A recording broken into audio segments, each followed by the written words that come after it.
Yes. The June 2nd, 2025 Downtown Development Board is now called to order at 1 p.m. Item 2.1, is there a motion to approve the May 12th, 2025 minutes? So moved. Second. All in favor? Aye. Unanimous. Item 3.1, Schedule a special community redevelopment agency meeting for Monday, July 7, 2025 at 1 p.m. and a special CRA meeting for Wednesday, September 3, 2025 at 5:15 p.m. and Wednesday, September 17, 2025 at 5:15 p.m. Jesus Nino, CRA Executive Director for the record.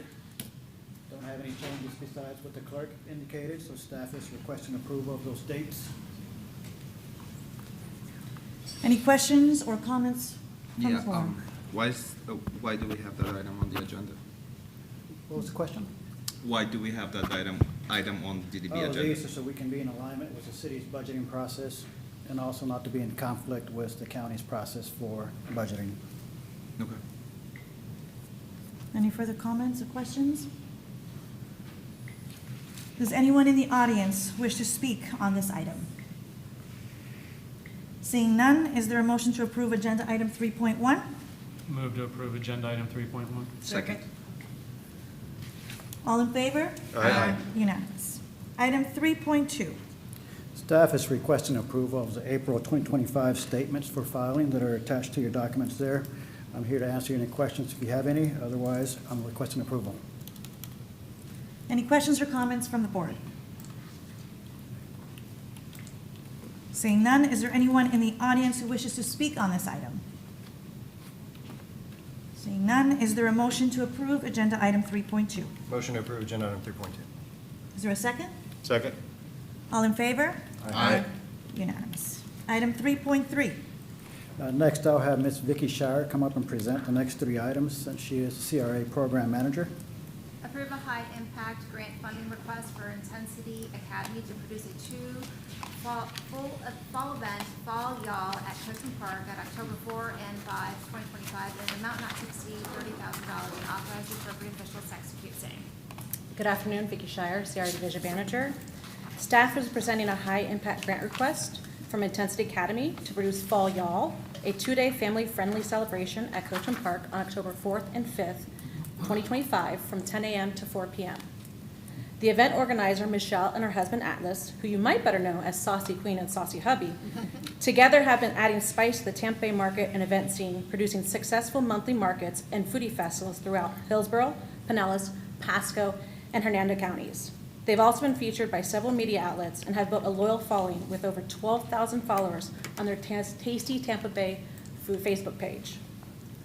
Fall Y'all is expected to draw 1,500 attendees per day.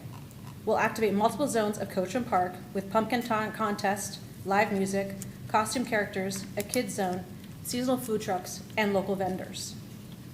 The total budget to produce Fall Y'all is $36,586.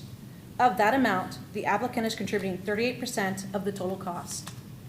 They are requesting $30,000 in DDB funding to support eligible direct expenses, including an estimated $10,125 in city fees based on projections provided by Parks and Recreation staff. Under Section 3 of the DDB's funding policy, this proposal meets the following criteria: attendance over 2,000, free and open to the public, the applicant's match. Staff recommends approval of funding not to exceed $30,000 as the event aligns with DDB's mission and the city's strategic plan.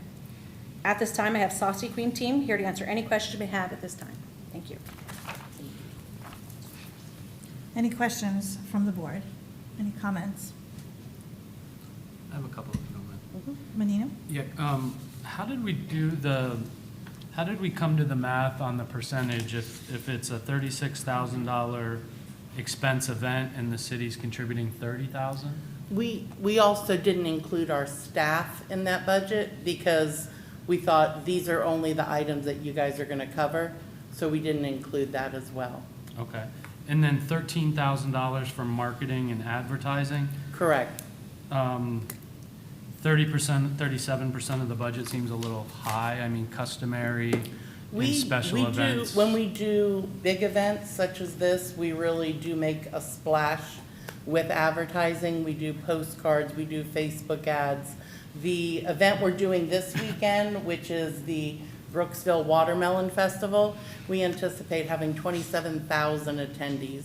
So we do want to do a big event here at Coachman. We don't know, since it is our first event, so we do have to do a splash of a lot more promoting than we normally would.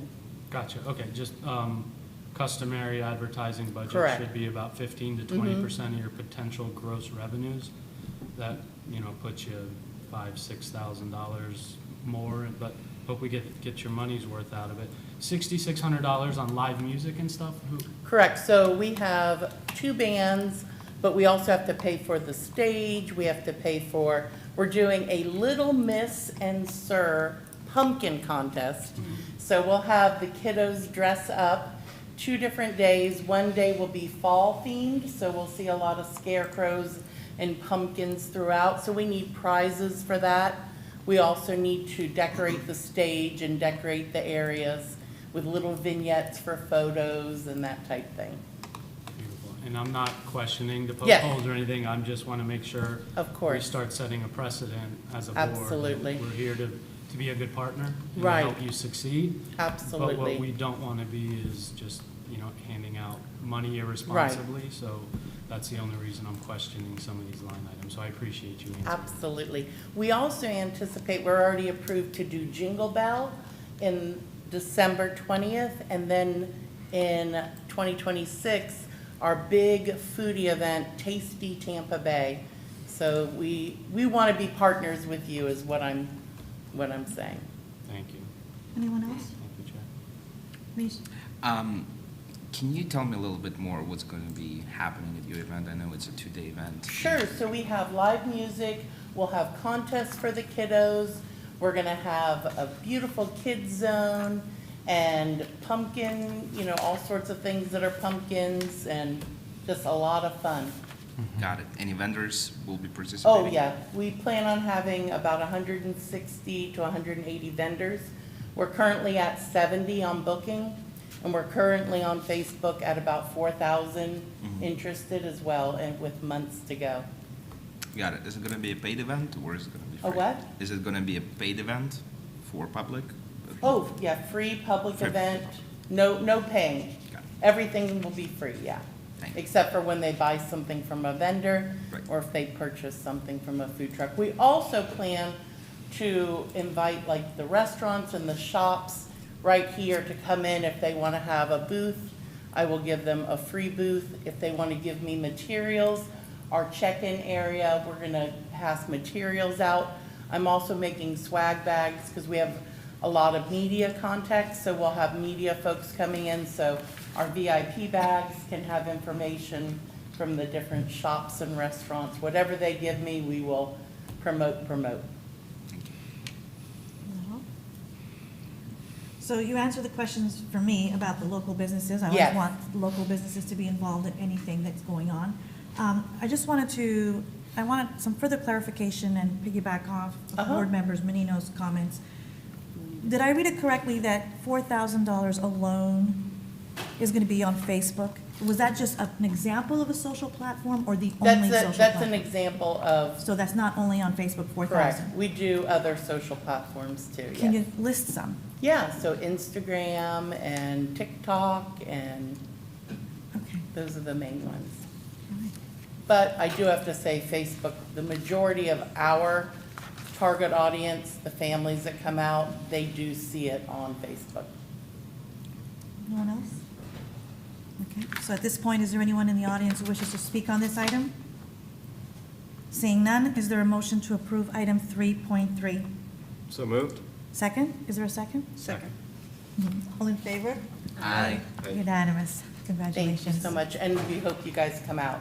Thank you. I'm going first, Mr. Pumpkin. Get it. That's a little, sir. Item 3.4. Approve a high-impact grant funding request from the Market Culture to support the Market Marie Mosley Artisan Market at Coachman Park on the second Saturday of each month from June 2025 through May 2026, in an amount not to exceed $30,000, and authorize the appropriate officials to execute said. Good afternoon, Vicky Shire. Staff is presenting a request for high-impact grant funding from the Market Culture to support the Market Marie, a monthly outdoor market held at Coachman Park on the second Saturday of each month, running from June 2025 through May of 2026. Market Marie has grown into a signature downtown Clearwater event. Each month it features over 130 local and small business vendors and draws more than 5,000 attendees. The market runs from 10 a.m. to 2 p.m. and is free and open to the public. The total cost to host the 12-month season of Market Marie is $139,720. Of that, the applicant is contributing nearly 80% of the total budget. The applicant is requesting $30,000 from the DDB to help fund eligible direct production costs and city fees estimated at $19,080 on monthly projections from the Parks and Recreation staff. The funding request meets DDB eligibility criteria, including free and open to the public, the financial match, and supporting materials, including event history. Staff recommends approval of this request in the amount not to exceed $30,000 for city fees and direct production costs. I have Blair from Market Culture here to assist with any questions. Thank you. Hi, everyone. Hi. How are you? Do you guys have any questions for me? Any questions or comments from the board?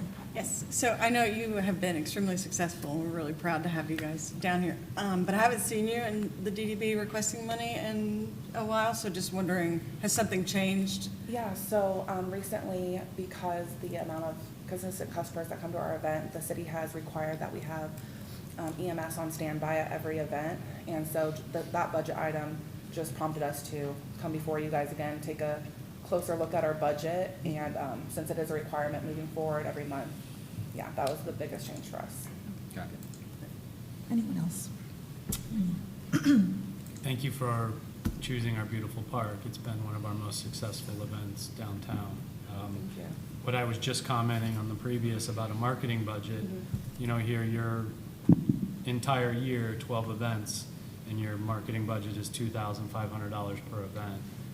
That's a little more in that realm of partnership where I was looking for, and you having the responsibility of the financial burdens at 80% is appreciated in that partnership. So thank you for that. I just want to make sure, again, we're not setting a precedent as this board that we're able to just frivolously throw out money for events and hope that they're successful. And I think your budget reflects reality, and I thank you for that. Yeah, thank you. Anyone else? I'd just like to say thank you. We love coming to the market. You Oh, guys, thank you. it's something we look forward to, and me and my family always love coming down to the park and enjoying it, so. Thank you so much. Well, you guys have helped us grow tremendously, so I want to thank the entire board for previous funding, and would be honored to be approved again. I think this is a great investment, $30,000 for 12 proven, successful events. I actually have family members that periodically come and visit me, and they actually book their flights around your market. Oh, that's So awesome. kudos to Yeah. you. Congratulations, a great job. We all appreciate what you're doing. Thank you so much. Okay, any other questions or comments? Is there anyone from the audience who wishes to speak to this item? Seeing none, is there a motion to approve item 3.4? Motion to approve 3.4? Is there a second? Okay, all in favor? Aye. Unanimous, congratulations. Thank you so See you much. soon. Thank you. Item 3.5, Approve a high-impact grant funding request from Florida Best Promotions, Inc. to support Salsa at the District Halloween edition on November 1, 2025, in an amount not to exceed $29,000, and authorize the appropriate officials to execute same. Good afternoon again. Vicki Shire, CRA Division Manager. This item before you is a high-impact funding request from Florida Best Promotion, Inc., an amount not to exceed $29,200 to support Salsa at the District Halloween edition, a free one-night culture event scheduled for Friday, November 1st, 2025, from 6 to 11 p.m. at Station Square Park in the 500 block of downtown Clearwater. This high-energy event will include live salsa orchestras, Latin DJs, dance lessons, culture performances, and Latin cuisine, all in a family-friendly Halloween-themed setting.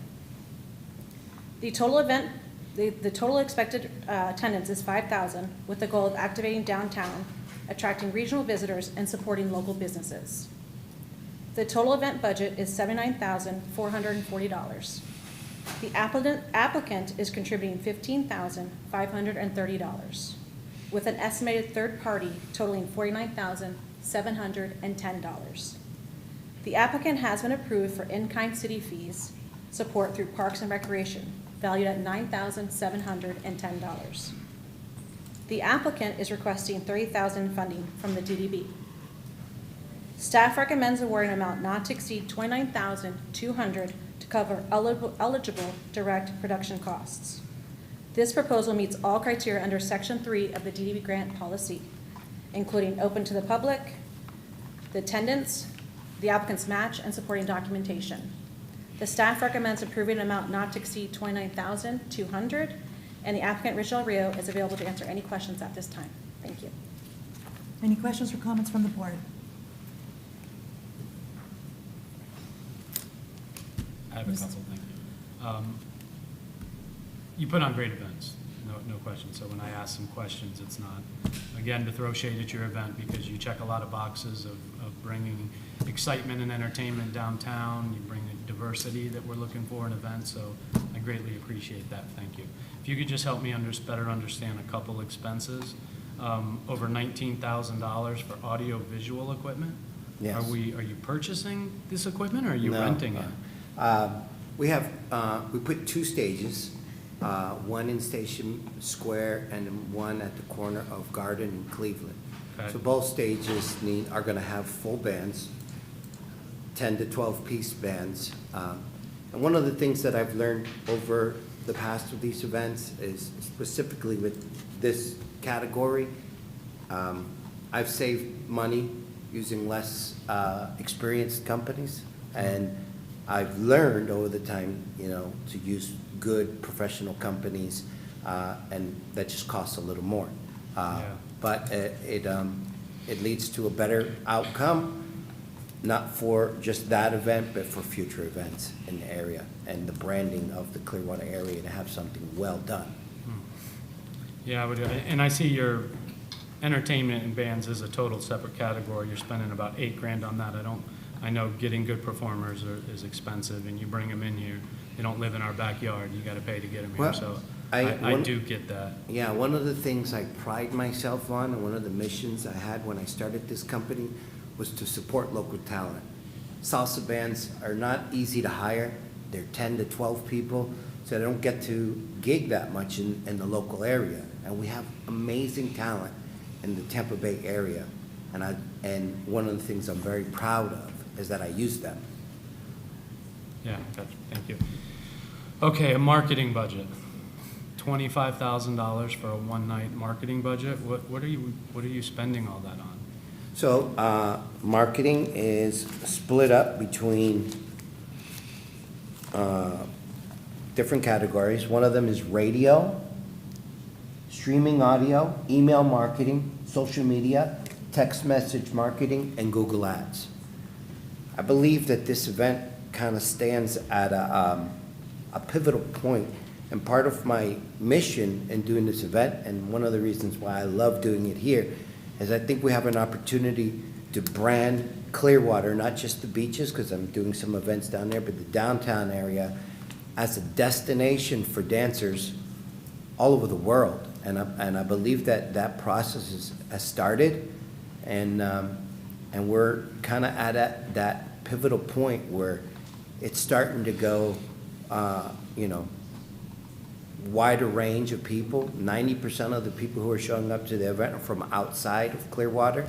I don't know if that's a good or a bad statistic, but it means I'm bringing outsiders in. It also says I have to do a better job locally, So the marketing is super important. That marketing budget is not coming out of the grant that, for now anyways, that I'm presenting on today. I submitted a grant with Visit St. Pete Clearwater as well, which I don't have an answer on yet. I won't know the answer of that until probably the end of June. Okay.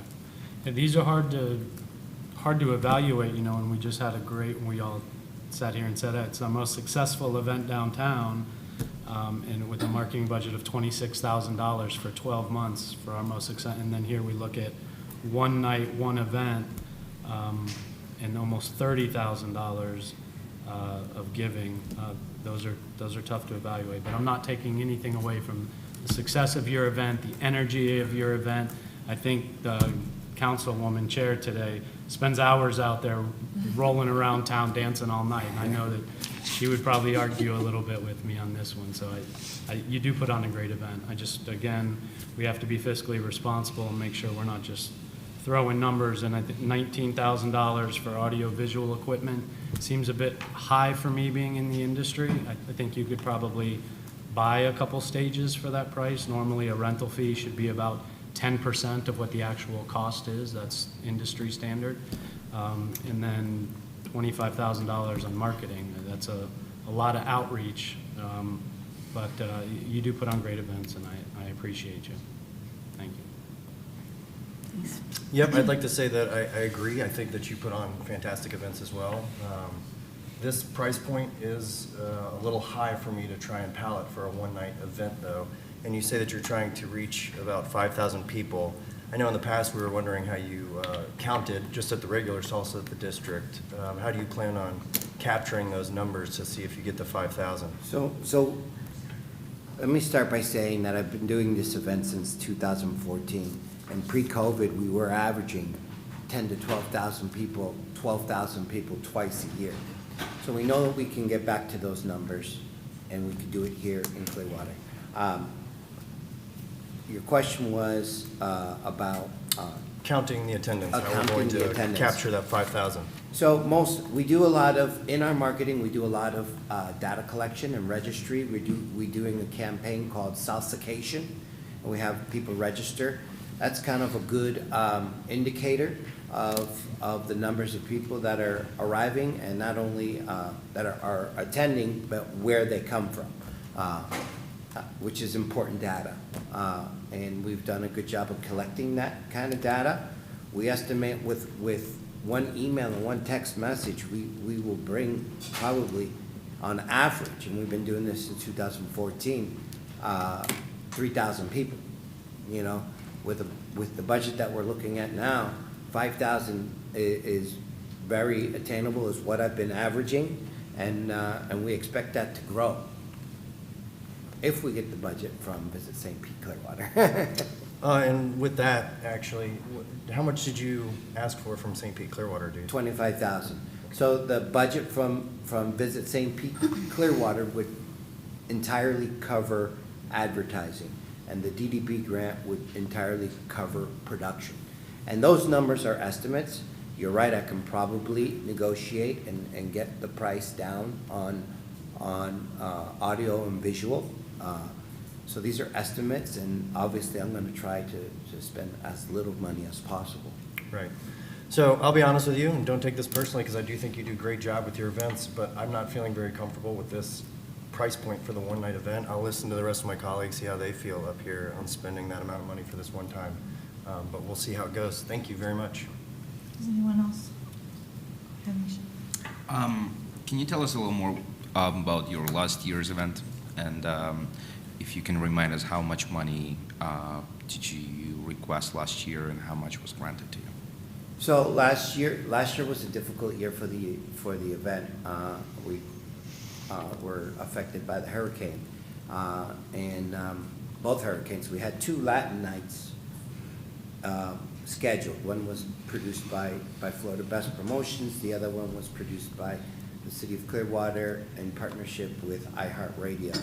We ended up having to, or I was asked to move the event to reschedule the date and move it into Clearwater and kind of Coachman and combine the events, which drastically rose the cost of production, because the production that they had out there was massive for their event. And in fact, that was probably the biggest production I've ever been honored to be a part of. It was exciting, but it ended up costing me probably close to $15,000 more than I had budgeted for production, and then there was another at least $5,000 more cost in marketing because of the changing of the date. The band that we had hired for downtown do the new dates, we had to hire different band, create new marketing material, and do that, which all cost money. And we ended up losing about $20,000 last year. And But we had a successful event from an attendance standpoint, despite all of those difficulties. And the scheduled date that we moved to was actually pretty cold night too, which I think affected the attendance as well. But even with that, we had close to 5,000 people. Thank you. So, back to Councilmember Cotton's question to you. How are you actually capturing the attendance? I know you're saying that you're seeing it on your analytics, but a lot of people sign up for things and don't show up. So Yeah, how do it's you not- solidify that It's figure? not an exact science when you use that data, but when you combine that with your social media numbers, when you combine that with, there are methods that you can use photography to estimate numbers, but they're all estimates. They're not exact numbers. But we feel that they're not just exaggerated numbers. They're using the methods that are available out there: data collection, social media, and photography. And then, I may have just heard this wrong. I feel like I heard that the total cost was 79. You had a third party at 49, and you were contributing 15. So the math kind of seems like there's only 15 being roughly Well, required. in that by 49 us. is included the 15. So it's 25,000 from Visit St. Pete Clearwater, which has not been approved yet. 9,000 from Parks and Rec, and then 15,000 from myself. Anyone else? Ms. Roper? Yeah, I'll make a comment. You know, when I look at these events, I look at, well, first of all, have you done something before that I can, instead of just pie in the sky? And obviously, you've done a good job of doing this before. I do think it's a little pricey on some of the way, you know, some of the items that are priced out. And then what's making me feel a little uncomfortable is, when are you expecting to hear an answer from St. Pete Clearwater? I should hear an answer from them by the end of June, by the end of this month, is what I'm told. Okay. So they go, I don't know if you guys are familiar with that process, but it goes before the Visit St. Pete Clearwater organization. They approve or deny it, and then it goes in front of the tourism board. Yeah. And that happens at the end of June. And if you don't get what you want from them, that's going to severely hamper your advertising budget, because that's pretty much where your advertising budget's coming from, right? Yeah, I would have to make changes. I would have to cut back on production is one where I would have to cut back on.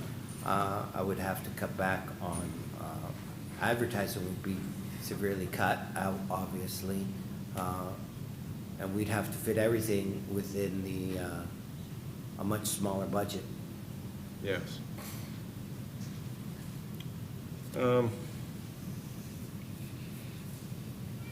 You know, compared to the other events, though, and it's been brought up, I mean, it is a one-night event. The other ones are a lot longer, and you got to look at the overall, how many people you're bringing in for the amount of money that, you know, that you're giving. I'm not saying your event's not a good one. I mean, it's been well-attended before.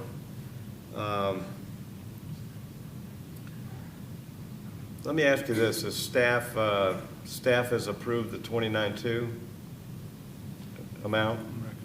Recommended. Vicky Shire, CRA Division Manager. Based on your DDB policy, that's what the staff recommends. We have to go based off your DDB policy, and that's what the recommendations were based off that.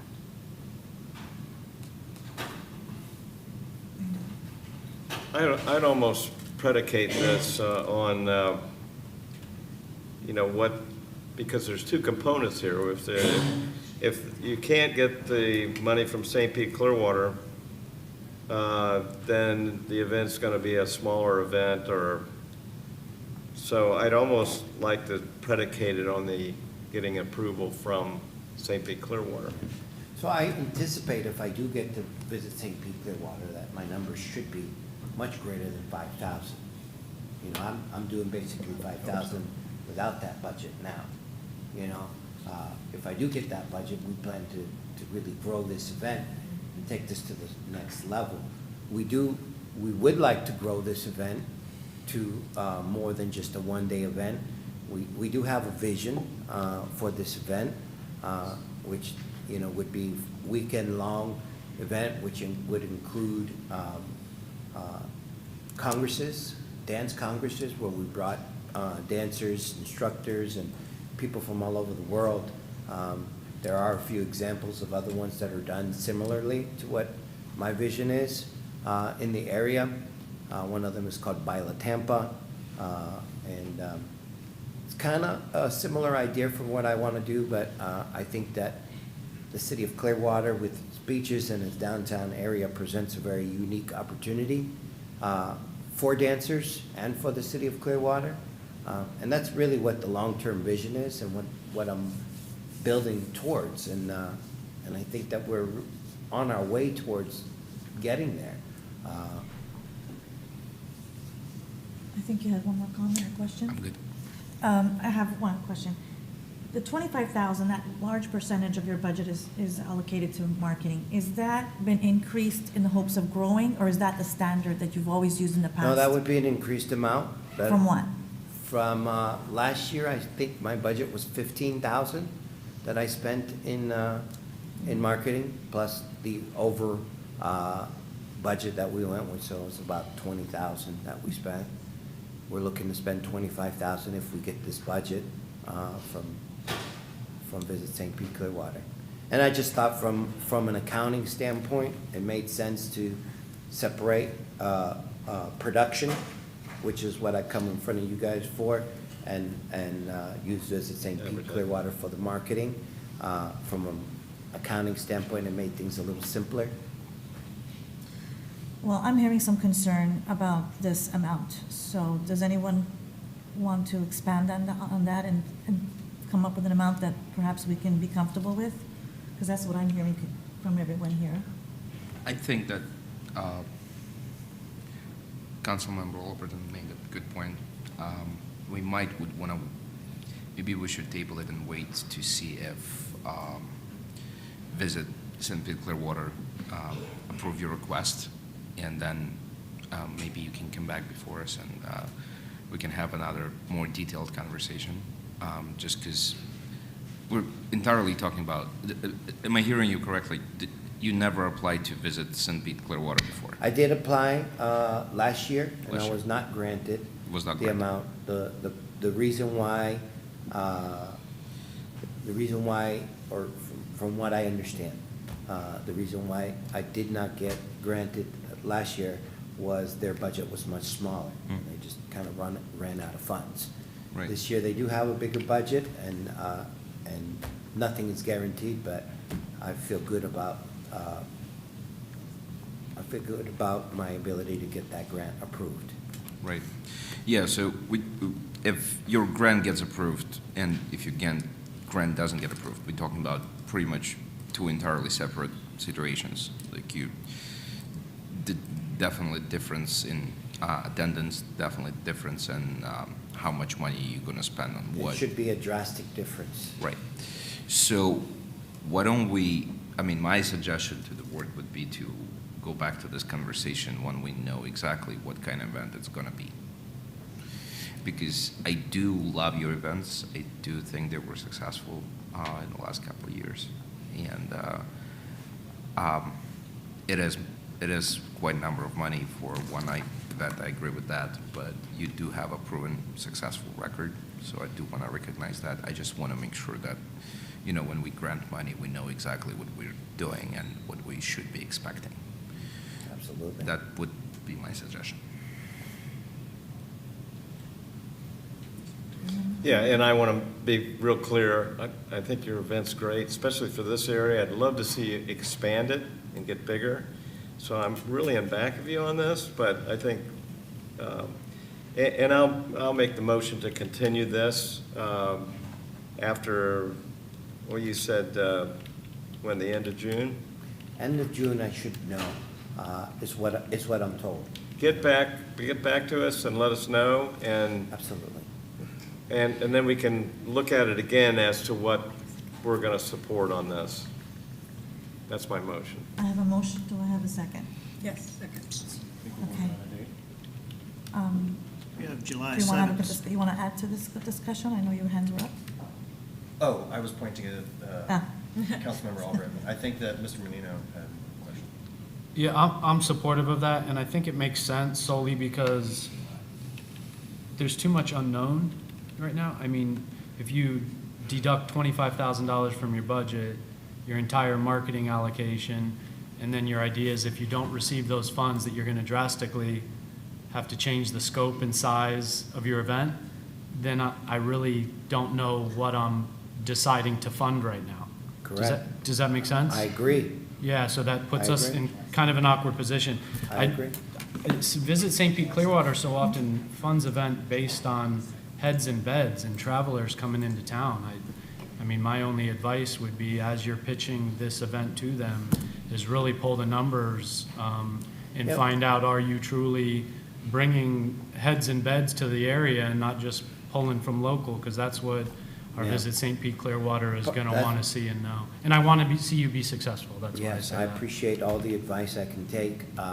I do understand that, but that's part of the reason of the campaign that we call Salsacation, to boost putting heads in beds and promote some of the local hotels. There's not a lot of hotel options in downtown, you know? So it's easier to put heads in beds when you're on the beach. But from what I hear, that's changing soon, and hopefully this event will be positioned perfectly for when that time comes to fulfill that mission here in downtown of putting heads in beds here. So I have a motion and a second, so at this time, I'm going to ask if there's anyone in the audience who wishes to speak on this item before we vote.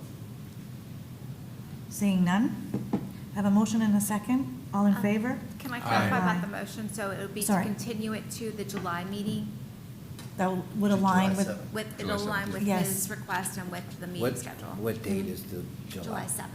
July 7th? Bless you. so I think that's unanimous. Yeah. Yes. Yes. Okay, That gives them 4 months. thank you. We'll Thank see you guys very we'll much. see you Thank later. you. Good luck. Are there any old business items? I don't think so. No? Okay. Is there a director's report?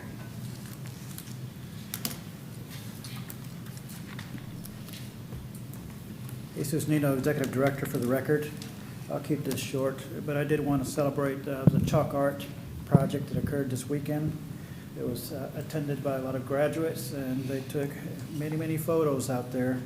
And I'll show you a few very quickly, only because we're very proud of it. And the graduates that were out there were loving it.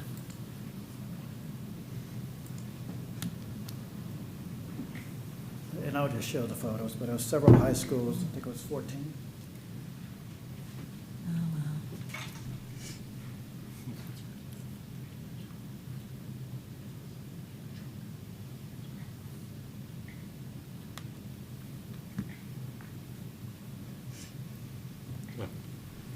Very proud graduates that we're also proud of. And we're very happy that they chose Clearwater to have their graduations in downtown. And the next coming years, if we continue the graduations, we'll make sure that we capitalize better on all those graduations, including St. Pete College.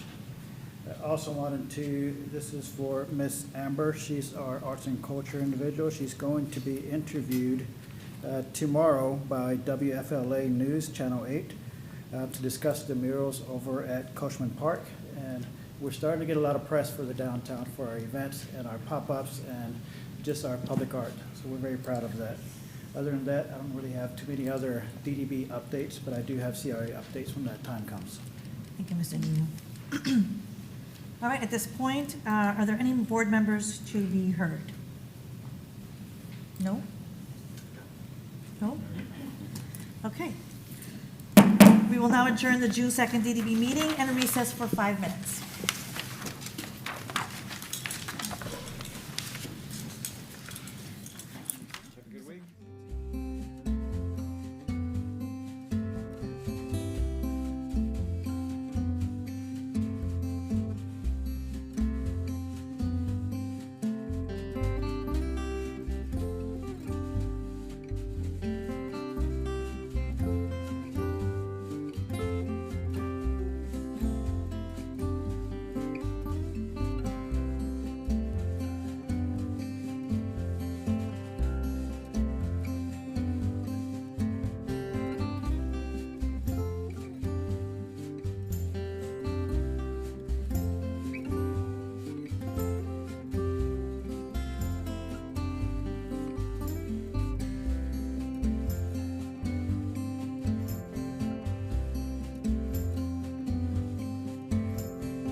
The June 2nd, 2025 Community Redevelopment Agency meeting is called to order at 1:46.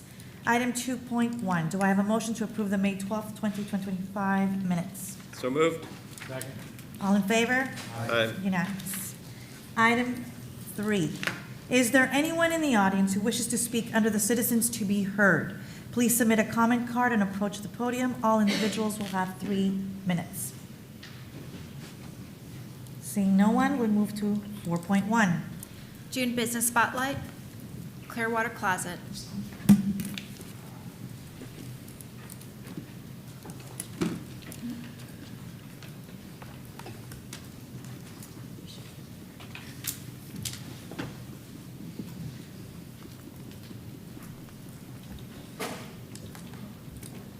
Good afternoon. My name is Tasha Hadley, CRA Specialist, and I'm pleased to introduce Clearwater Closet, located at 624 Chestnut Street, as our next Business Spotlight feature. Clearwater Closet is a vision of Austin Summers. It's a space that reflects his personal journey, his creative spirit, and his commitment to the community.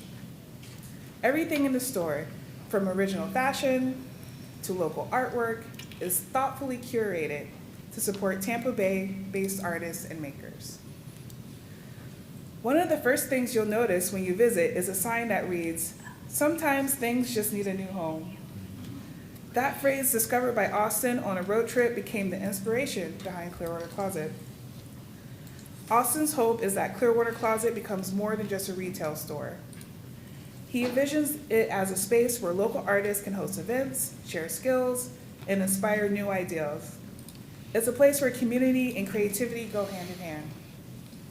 To celebrate his story, the CRA and Public Communications created a video feature, which has been shared on our social media pages and published as an article on our website.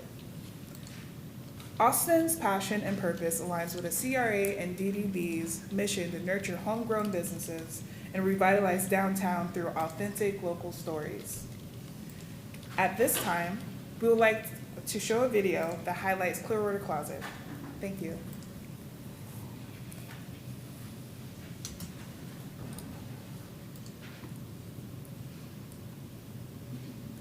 My name is Austin Summers. I'm the owner of Clearwater Closet, and I've been running the shop for a little over 1 year. People should expect to find one-of-one items here. All of the artwork comes from people based in the Tampa Bay area, locally made, locally sourced products, items from the community as opposed to fast fashion items. The reason I have the sign up front that says sometimes things need a new home is I saw it when I was on a road trip. I was looking for a new home. I just really love the idea of being able to give clothes away. So I have 2 tubs in the front. Anyone's free to come and take them. If they feel like they'd like to purchase them, they're more than welcome to do that as well. I tried to get a variety of art, things that you're not gonna find at a typical store. What I really would like to create is a hub for artists who want to, host classes or events. And if I get to be the place that they do it at, that is what I think is special.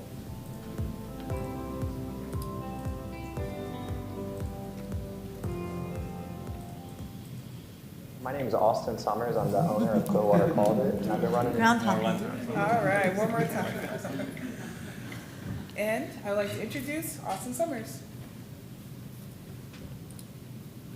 Do I answer questions, or do I just start commenting? How do I want to do this? Well, let me start by congratulating you. I've been to your place and I love it. Is there any comments or questions from the trustees at this moment?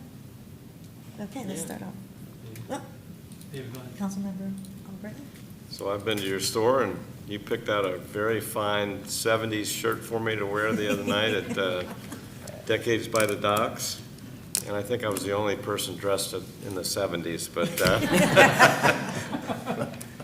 but you do have a lot of really good fashions in there, so I enjoyed going in and seeing what you had.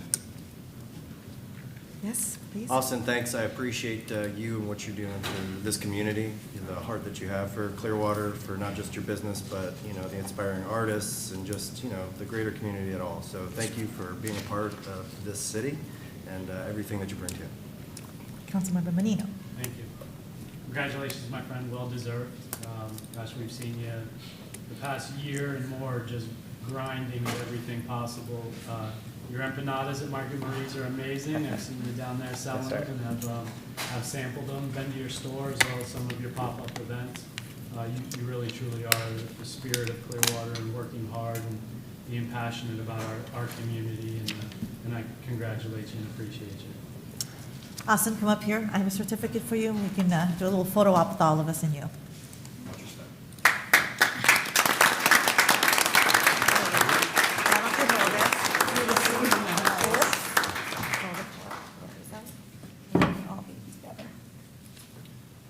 Sideways shot. Yes. Got it. 3, 2, 1. Got it. Again, congratulations. Yeah, great job. And thank you for all you do. Congrats, Austin. Happy for you. Well, usually we do a handshake, but I think this and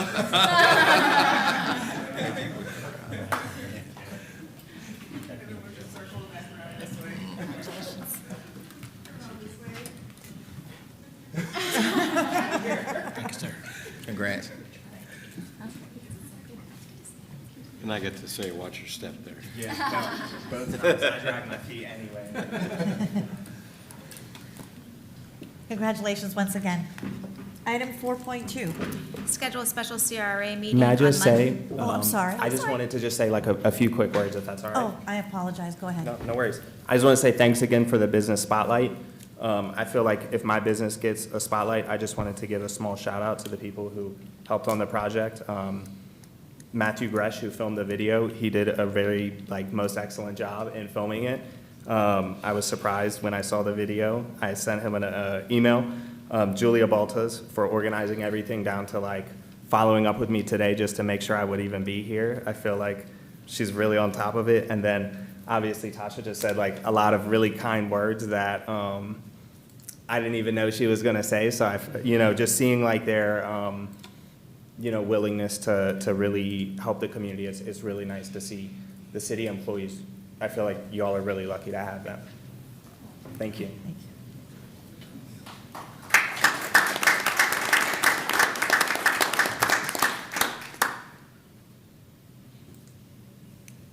Schedule a special CRA meeting on Monday, July 7, 2025 at 1 p.m., Wednesday, September 3, 2025 at 5:15 p.m., and Wednesday, September 17, 2025 at 5:15 p.m.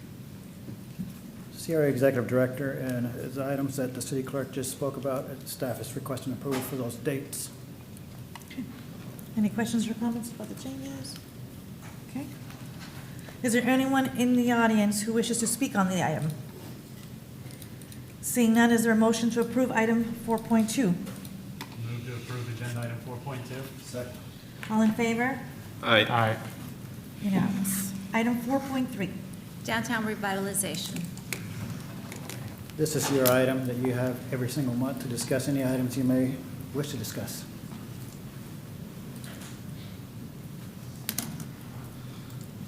I just have one quick question. Yes, ma'am. I remember reading, and I'm sorry, there's so many meetings, I can't even actually identify which one, that there was 12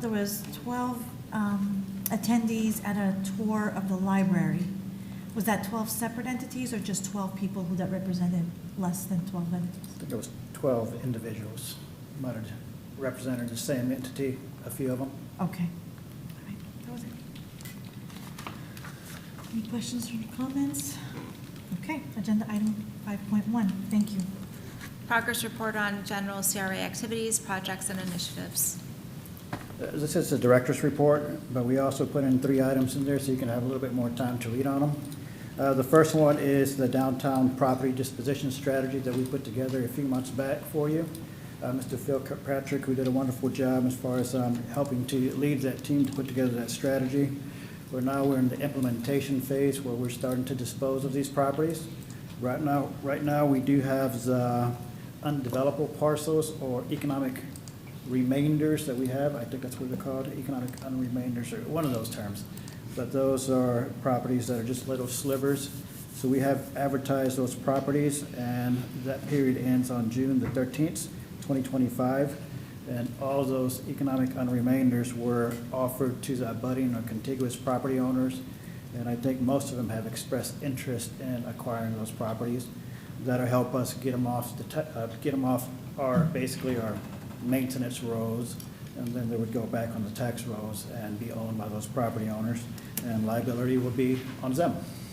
In addition, we do have single-family parcels that have also been advertised. I think there's 6 of them, and 4 of them were advertised, and it's just one bundle to see if anyone is interested, and the other 2 are just being advertised individually. So that advertisement period ends on June the 27th, 2025, and we already have interest on all the economic remainders and the single-family home properties. Then later on in the year, in July, we'll start advertising the bigger parcels. Was that, if you have any questions on that particular item? Any questions? I just have one. Just to expand or at least clarify a little bit, there's 10 undevelopable properties. Is size just what qualifies them as undevelopable?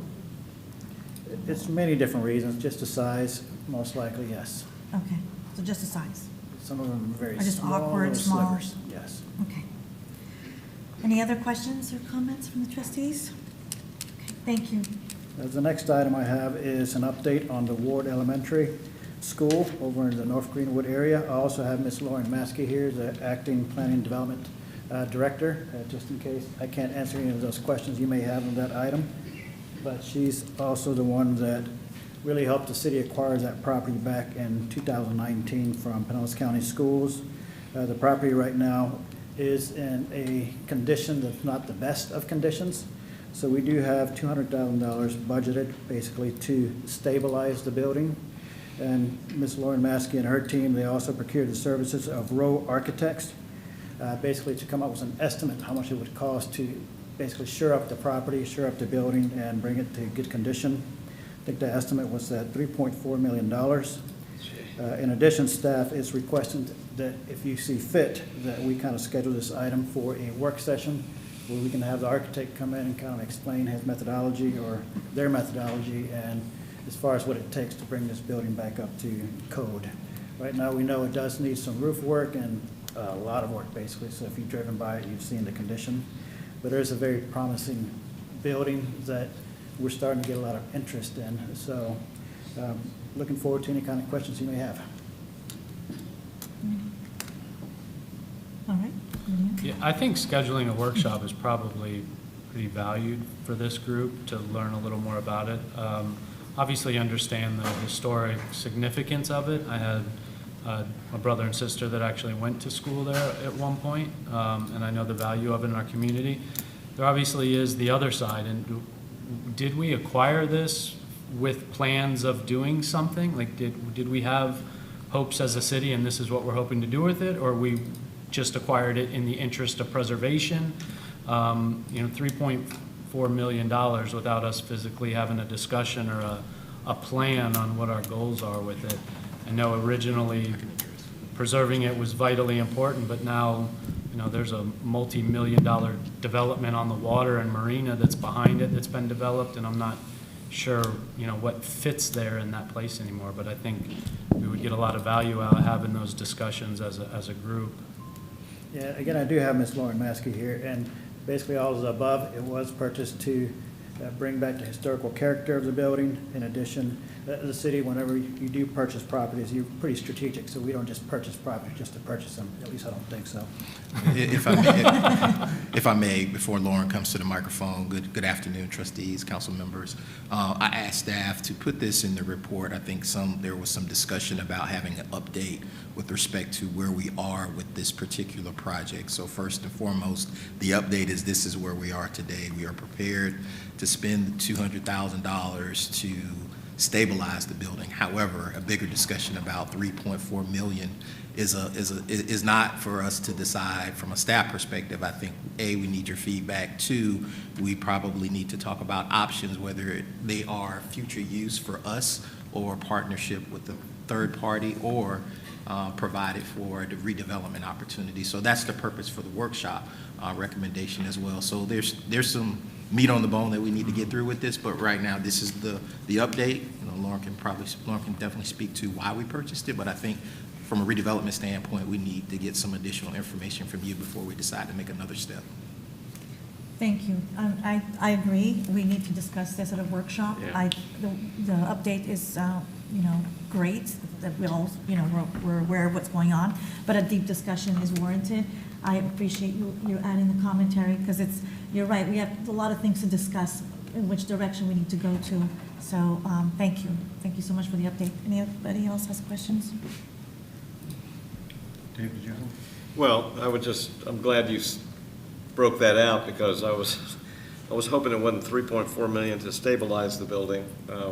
You said 200,000 to stabilize? That's primarily for roof and other things to basically make it, how can I say, mothball it, for lack of a better reason, until you make additional renovations, which would truly make it, quote-unquote, user development ready, pending a third party needing additional improvements to the building. But that 200,000, I believe, is where it sits today as needed needed funds, or funds needed to basically make the building safe, habitable, if you will, Okay. from a Usable. safety standpoint. Yes. Usable, yeah.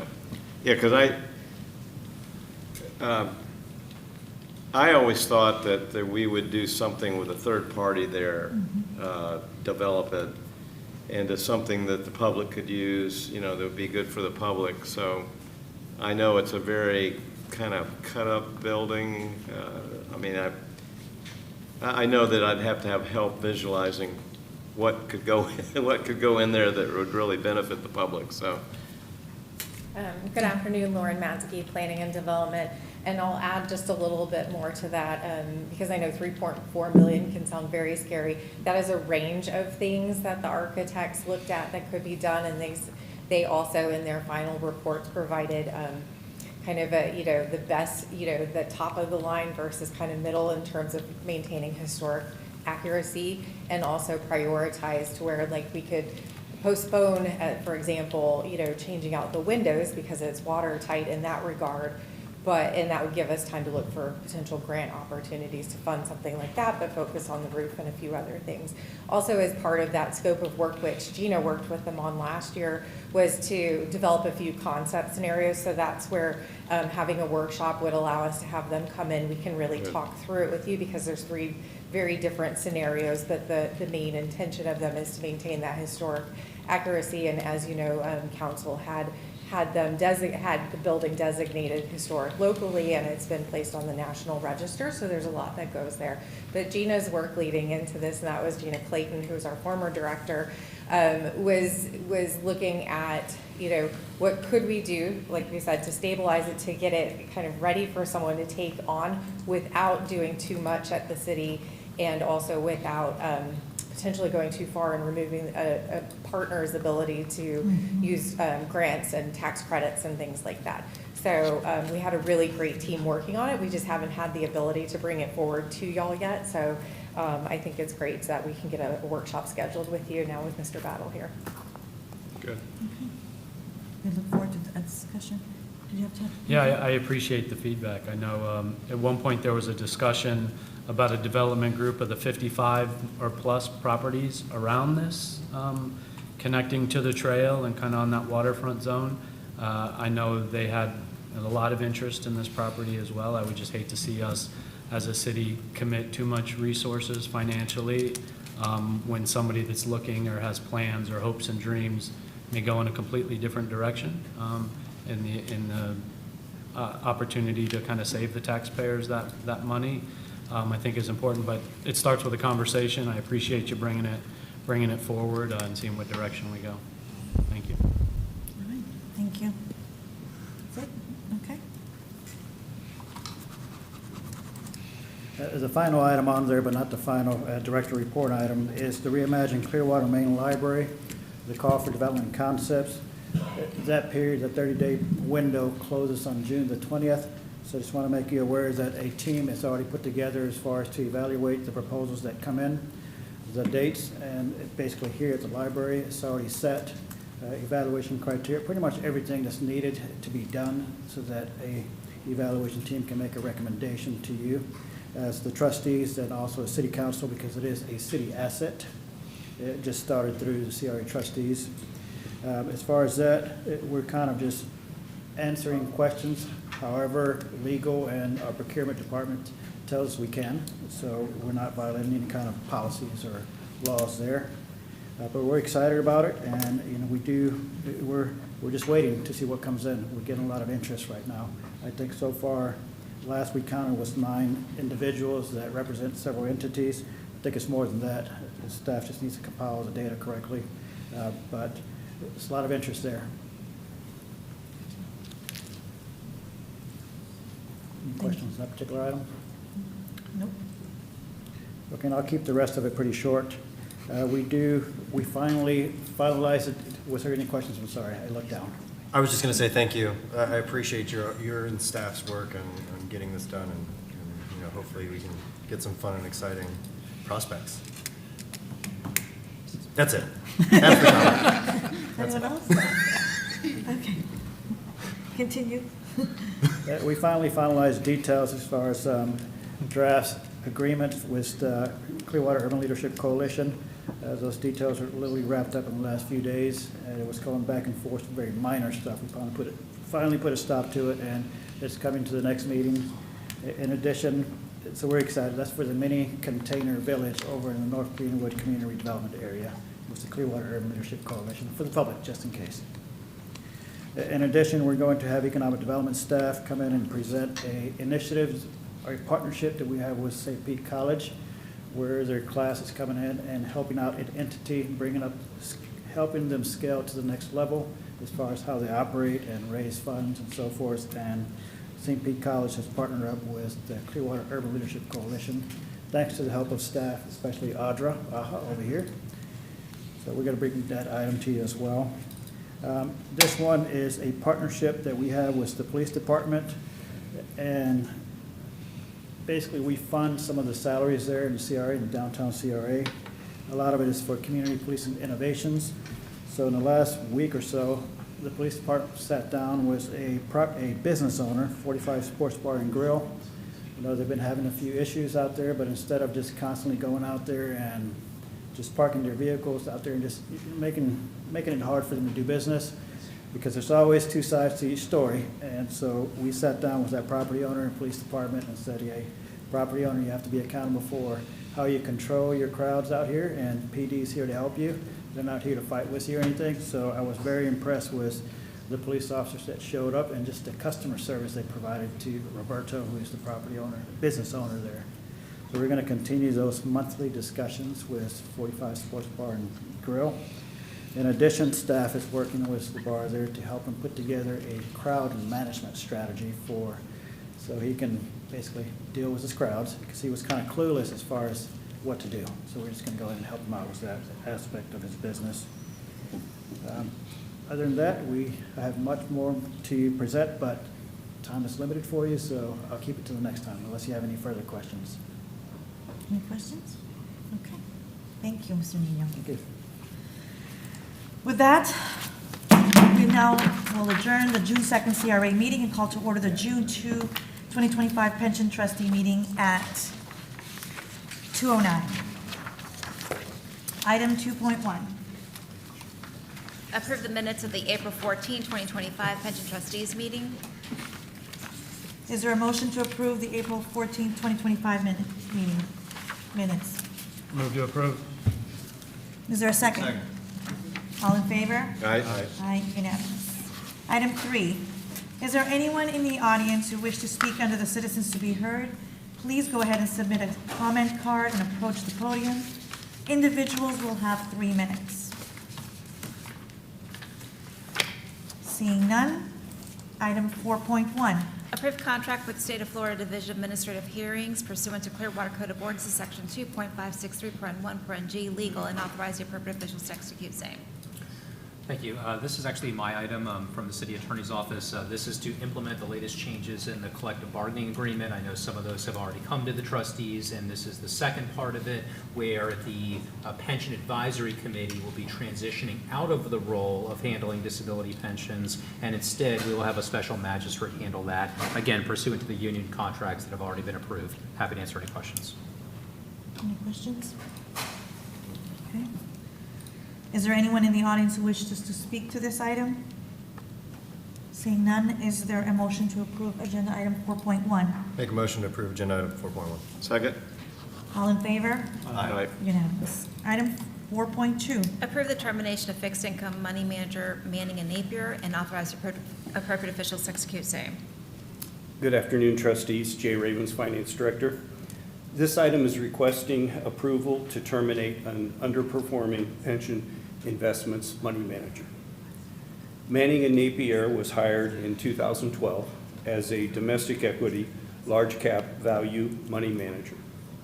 Over the last 2.5 years, the Pension Investment Committee has reduced the investment allocation to Manning and Napier from in excess of $50 million to the current level of just under $10 million due to underperformance. At this time, the committee is requesting approval to terminate in conjunction with the hiring of a replacement manager for the large cap value allocation. Be happy to answer any questions. Any questions or comments? Is there anyone in the audience who wishes to speak on this item?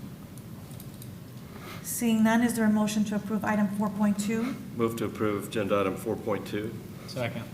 All in favor? Aye. Unanimous. Item 4.3, please. Approve a participation agreement addendum with Bank of New York Mellon and as trustees for investment in the BNYM Newton NSL US Dynamic Large Cap Value Fund and authorize the appropriate officials to execute same. Good afternoon, trustees. Jay Ravens, Finance Director. The pension plan's investment consultant, Cap Trust Advisors, conducted a manager search for a domestic equity large cap value money manager to replace Manning and Napier, a money manager recommended for termination by the Pension Investment Committee.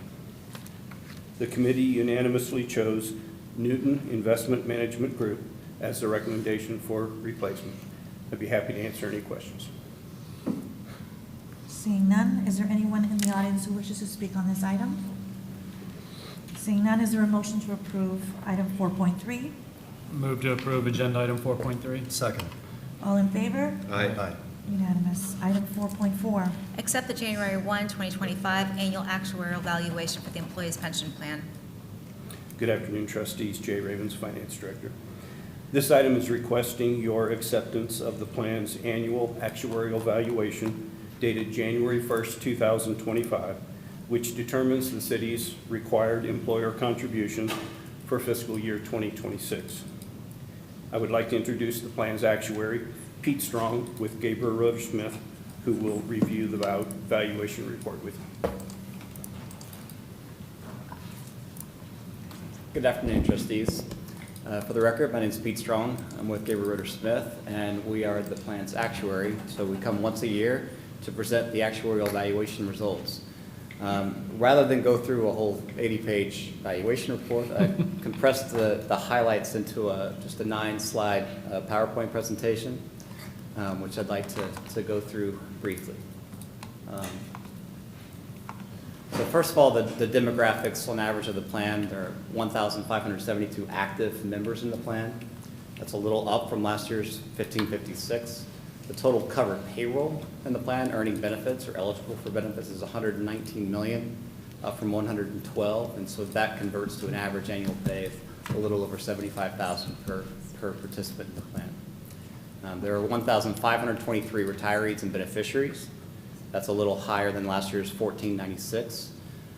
And the total pensions that are in payment status is a little over 63 million, which is an average of about 41,591 per person.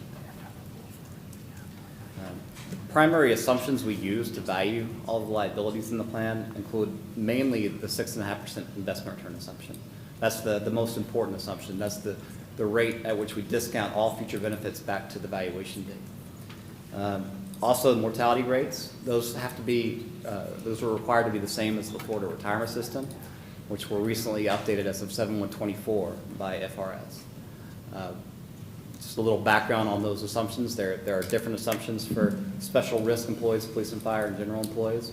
But on average, for a 65-year-old non-hazardous member or general employee, the life expectancies are 86 or 88, depending on whether you're a male or a female. For retired police officers and firefighters, it's a little bit less than that, 85.3 for males from age 65 and 88.1 for females. The other assumptions that we use are experience-based tables for retirement, termination, disability, salary increases, and those vary by status, police officer, firefighter, or general employee, age, service, or sex. And those were recently updated a couple years ago from an experience study. So looking at actual 2024 experience, the net return on the market value of assets in the plan was 9.9%, but with smooth returns over a 5-year period. And so on a smooth value basis, the return was 6.51, which is right in line with the 6.5% return assumption. The 5-year average return on market value was 6.9, and the 10-year average was 7.3. Average salary increases during the year were 7.85, so that was a little higher than our 5.74. I know that sounds like a weird assumption, but that varies by age and service and by type of employee. So overall, the weighted average assumption was 5.74, and the actual increases averaged 7.85. Also, mortality experience was quite a bit lower than expectations.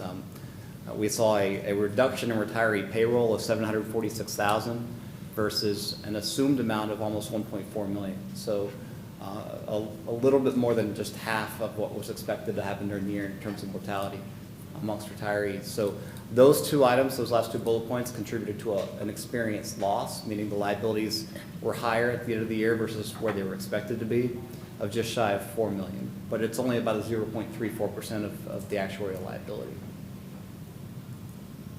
So the required city contribution for next year is $7.32 million. Quite a bit lower than last year's 16.2, and that's mainly because of the funding method change that was approved in April from entry age normal to the aggregate funding method. Prior to that change in the aggregate method, the city contribution would have been 17.3 or 14.56% of pay. Now there is a 7% minimum city contribution by ordinance, so that will be the actual amount that has to be paid this year. The city does also, or the plan has a $40 million credit balance. That's from past contributions exceeding the required amount over the last 20 plus years. It's built up to $40 million. That can be used at any point in time, this year or next year or the year after, to offset the required contribution. Helps to offset volatility spikes if there's ever a recession, that makes the contribution quite a bit higher. So the liabilities in the plan, the present value of all future benefits, including benefits to be earned in the future by all current members, is $1.47 billion. The actuarial liability is benefits earned through 1/1/25 is $1.23 billion. And the low default risk, we started last year having to put this in our reports. It's kind of a termination liability or an annuity placement liability is about $1.7 billion, using a 3.8% average municipal bond interest rate. Compare those to the asset values. The market value of assets is $1.34 billion as of the beginning of the year. The smooth actuarial value, for once, is very close to the market value at 1.35, and the actuarial value net of the credit balance is 1.31. So we compared those two slides together to come up with our funded ratios. Based on the market value, the funded ratio is 109%. Based on the actuarial value, it's 110%, and the net of the credit balance is 106.7. So very, very strong funded ratios. In fact, this is one of the only plans in Florida that has over 100% funded ratio of a meaningfully large plan. Amongst 60 plans in Florida that have above $200 million in assets, Clearwater's funded ratio is number one. And if you compare it to the Florida retirement system as of 7/1/24 had an 80.7% funded ratio using a 6.7% investment return assumption with $198 billion in assets. So quite a lot of assets there. They have 1 million participants in the plan. But Clearwater's funded ratio is 28% above that, and with only a 6.5% return assumption, so even lower, which makes the liabilities higher. So with that, I'll pause and see if there are any questions. Any questions? Thank you. Okay. Well, thank you very much, and it's a pleasure being here. Thank you so much. Thank you. Appreciate the condensed version. Yes. Is there anyone in the audience who wishes to speak on this item? Seeing none, is there a motion to approve agenda item 4.4? Make a motion to approve agenda item 4.4. Second? All in favor? Aye. Unanimous. Item 4.5, please. Approve the new hires for acceptance into the pension plan as listed. Oh. Ooh, sorry about that. Determine the trustee's expected rate of return for pension plan investments for current year, each of the next several years, and for the long term thereafter, in accordance with Florida statutes 1.12.661, paren 9. Good afternoon again, trustees. Jay Ravens, Finance Director. This item is requesting the trustees' determination of an expected rate of investment return for the current year, each of the next several years, and for the long term thereafter, as required by Florida statutes on an annual basis. Staff is recommending the plan's actuarial assumption of a 6.5% rate of return net of investment fees as the trustees' expected rate of return for the current year, next year, and all years thereafter. Be happy to answer any questions. So this was that refigured actuarial assumption, so it would bring it down where we're not every year being so far over the 100%? No, that was a change in the funding method. This is just the actuarial assumption for the investment rate of return. Florida statute requires that the trustees basically affirm, more or less, the investment rate that's used in the actuarial valuation. Came about years back when a lot of plans had very high inflated assumptions that lowered their liabilities and made their plans better funded artificially with investment returns that weren't reasonable. I see. Okay. Okay, now I'm not going to say it, because Jay already said it. that was literally almost word for word what I was going to say, is the kind of how we got there was exactly as Mr. Ravens just said, which is that there was a lot of variation in the plans, and some cities were predicting unreasonably high returns, saying, oh yeah, our pension plan is super healthy, we're going to get 10, 11, 12% returns, no problem. But that was not realistic, and finally the legislature said, listen, every so often, like, you got to look at this as trustees and say, what do you think your returns are actually going to be? And it forces you to take a look at it, to Jay's point. So that's all. Okay. Anyone else? Okay, thank you. Is there anyone in the audience who wishes to speak on this item? Seeing none, is there a motion? Motion to approve agenda item 4.5. Second. All in favor? Aye. Unanimous. Item 4.6. Approve the new hires for acceptance into the pension plan as listed. Good afternoon, Tiffany Macris, Human Resources Director. I am here for the next items 4.6 through 4.11 if you have any questions. Do we have any questions? Is anyone from the audience would like to wish to speak on any of those items? So can we make a motion to accept all those, or does it have to be done separately? That's fine. Okay, so do we have a motion to accept 4.6 through 4.11? Move to approve agenda 4.6 through 4.11. Second. All in favor? Aye. Unanimous. Okay.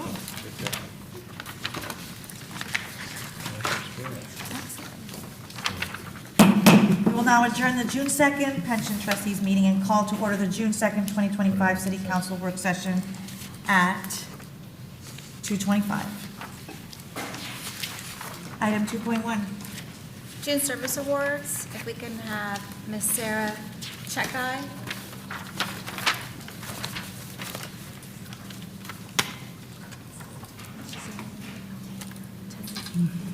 And she is receiving her 10-year service award. Nice. Just wait. Oh, watch your step. She missed it. We're going through this. Watch your step there. That's awesome. Thank you so much. Watch your step. Yeah, watch your step. Congratulations.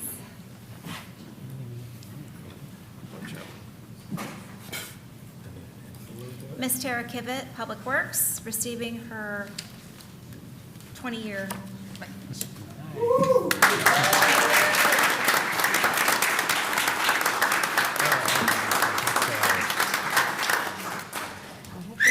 Clearwater proudly celebrates Tara Kivett, PE, for her 20 years of exceptional service.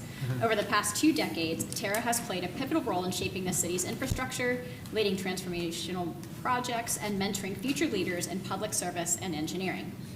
Tara began her journey in Clearwater as a construction project coordinator on June 20th of 2005, and quickly rose through the ranks, first to engineering specialist, then construction manager, followed by engineering assistant director and engineering director, and now continues to serve as city engineer with the newly formed Public Works Department. Her academic background includes a Bachelor of Science in Civil Engineering from Vanderbilt University. Prior to joining Clearwater, Tara gained a valuable experience with the City of Los Angeles, instilling a strong foundation in municipal engineering and public service. Since joining the Clearwater team, Tara has managed or supported over 200 projects throughout her career with the city. A few that showcase her wide-ranging talent and skill set include Imagine Clearwater, Cleveland Streetscape, Fire Stations 48 and 50, Countryside and East SPC Libraries, Water Reclamation Facilities, Station Square Park, Bridge Repairs, Clearwater Gas Complex, and the Solid Waste Transfer Station, just to name a few. Tara's career is based on hard work, team building, and a deep commitment to the community well-being, fostering a culture of collaboration and continuous improvement along the way. What many people may not know is how much she gives back to her community. She actively supports community and professional development initiatives, having served in every role at the Florida Engineering Society Board of Directors, volunteering with Math Counts, the Great American Teach-In, Women in STEM, Future Cities, and many other career events. She continues to inspire the next generation of engineers and leaders. Even if it's on the weekend, there's a good chance you'll find her volunteering at a community event or leading a hand whenever there's needed. Her volunteering doesn't stop there. Every election season, you will see her volunteering at the polls. Tara has made a meaningful difference in the lives of her friends and neighbors as well. Corey Riccardi expressed, "You've been a true friend, a steady supporter, and a guiding light, especially to the young women you've empowered with your wisdom and belief in their profession." Similarly, Ronnie and Vince shared, "Tara has been a dear friend and a vital part of our neighborhood, a role model for girls in the community, teaching them to work hard, be self-supporting, and believe in themselves." Tara's legacy in Clearwater is defined by her superior leadership, technical excellence, and unwavering dedication to public service and a high-performing government. We honor her 20-year milestone. We thank her for her vision and look forward to the continued positive impact for her work with the City of Clearwater. Thank you, Tara. You make Clearwater thrive.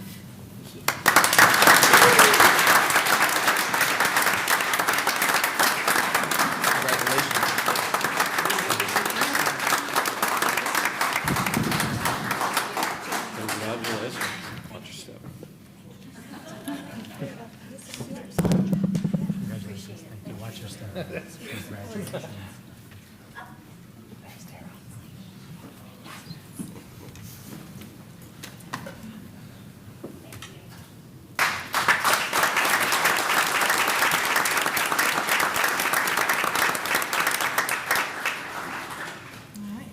Item 2.2. Graduation recognition of the inaugural cohort of the Executive Leadership Academy.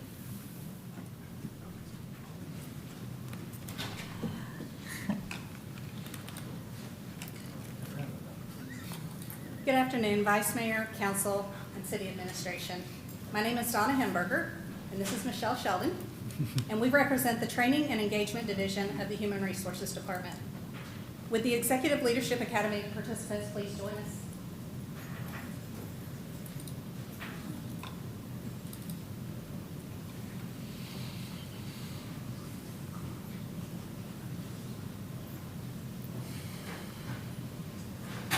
As a part of the City of Clearwater Strategic Plan for Superior Public Service, which includes building a diverse, talented workforce through opportunity, wellness, and meaningful career growth, and specifically Objective 5.2, encouraging professional development through education, skills-based training, and leadership succession planning, we took a big step forward this year. We focused on developing the next generation of city leaders, and not just any leaders, Clearwater leaders. The kind who show up, take initiative, and support others along the way. To support the strategic plan, the city launched the Clearwater Executive Leadership Academy. A year-long journey designed to equip our high-potential employees with the skills, the insights, and the confidence needed to lead. The purpose of the academy was, first, to equip employees with real strategies, useful tools, and strong problem-solving skills, because leadership involves managing both the straightforward and the unpredictable, occasionally. Second, to retrain our top talent. We want to keep our shining stars right here in Clearwater. Third, to boost engagement across the board, because let's face it, an inspired team is a powerful team. Right, guys? Okay, just checking. And finally, to build our bench strength. So when new leadership opportunities arise, we have strong, prepared candidates to step into those roles. We partnered with EdTrek to deliver monthly half-day trainings on topics like embracing chaos, workforce dynamics, government communication and records policies, optimizing efficiency, and real-world challenges. We visited departments throughout the city and had presentation from leaders citywide. But that's not all. Participants had homework. They completed outside assignments, a reading task, a community impact project, and took the Clifton Strengths Assessment and engaged in a workshop where they spent time learning how to lead by leveraging their own strengths. And just for a little added excitement, we threw in 2 major hurricanes. Because what's leadership training without a few plot twists, right? Through it all, they stayed committed, showed up, leaned in, and grew together. So now, it is time to recognize these incredible individuals who have completed the inaugural Clearwater Executive Leadership Academy. Please join us in congratulating the following: Matt Anderson, Aaron Braley. Good call. Congratulations.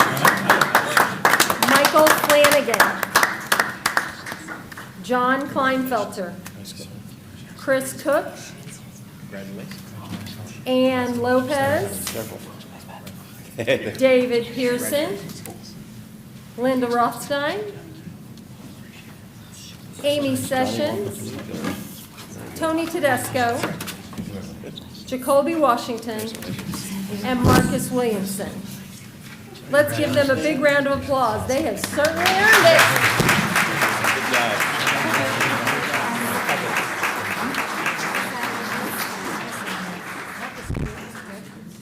Congratulations, my friend. Congratulations. Congratulations.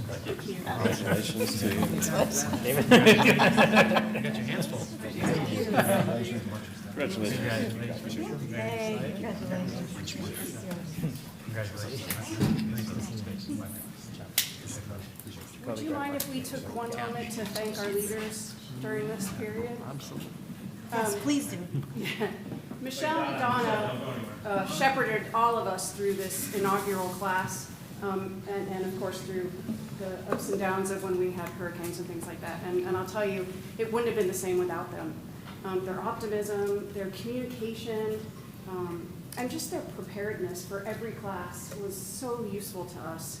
And we felt that we always had someone to lean on. So we just wanted to thank them for helping us through this inaugural Executive Leadership Academy, and thank them so much.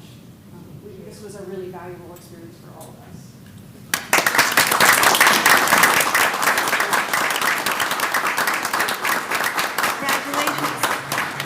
Congratulations, and thank you for all that you do. Our city manager. I just wanted to congratulate you all for being the inaugural class, and I also wanted to thank Michelle and Donna. This was an idea that spawned from talking to a mentor of mine through ICMA and listening to them, and I turned it over to their very capable hands, and they turned it into a reality. And so I really thank you very much for taking that vision and making this happen. So thank you all very much.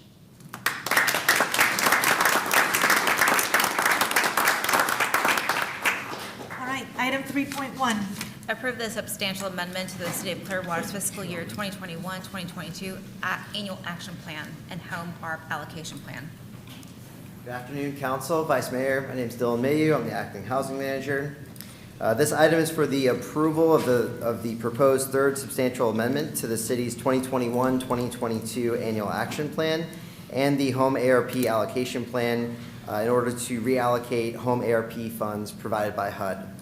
The city received a one-time $1.6 million allocation through home ARP to assist individuals and families who are homeless, at risk of homelessness, or in need of supportive services. Previous amendments established the plan and added categories such as supportive services and tenant-based rental assistance, or TBRA. This third amendment would reallocate funds from supportive services and TBRA to affordable rental housing or permanent supportive housing in order to increase the supply of affordable units and improve long-term housing stability. The total amount of funding remains the same, and all other projects activities would remain unaffected. As required by HUD, 2 public hearings are being held to gather community input. The first one was last month during our NAHAB meeting, and the second will be on Thursday during the council session. The deadline to expend these funds is September 30th, 2030.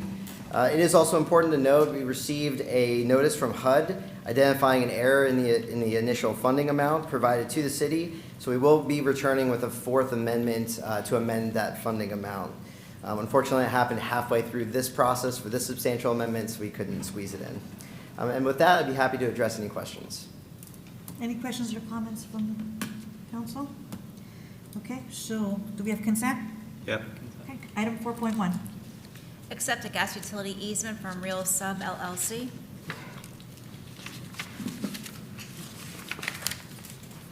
Good afternoon, Council. My name is Alex Leon. I'm the Assistant Director for CGS Energy. This item seeks your acceptance of a gas easement, 5-foot easement, that is being granted to the city to serve several commercial customers through a Publix plaza. I'll take any questions. Any questions or comments? Do you have consent? Yes. But, all right, item 4.2. Authorize the addition of 1 new bid line with Equex and Holdings and DDB. You know it. Again, Alex Leon, Assistant Director for CGS Energy. So this item is seeking your approval to add a 16-inch casing to our existing contract for Equex contractors.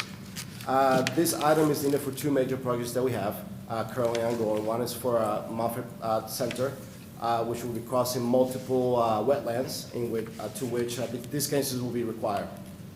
They're actually mandatory.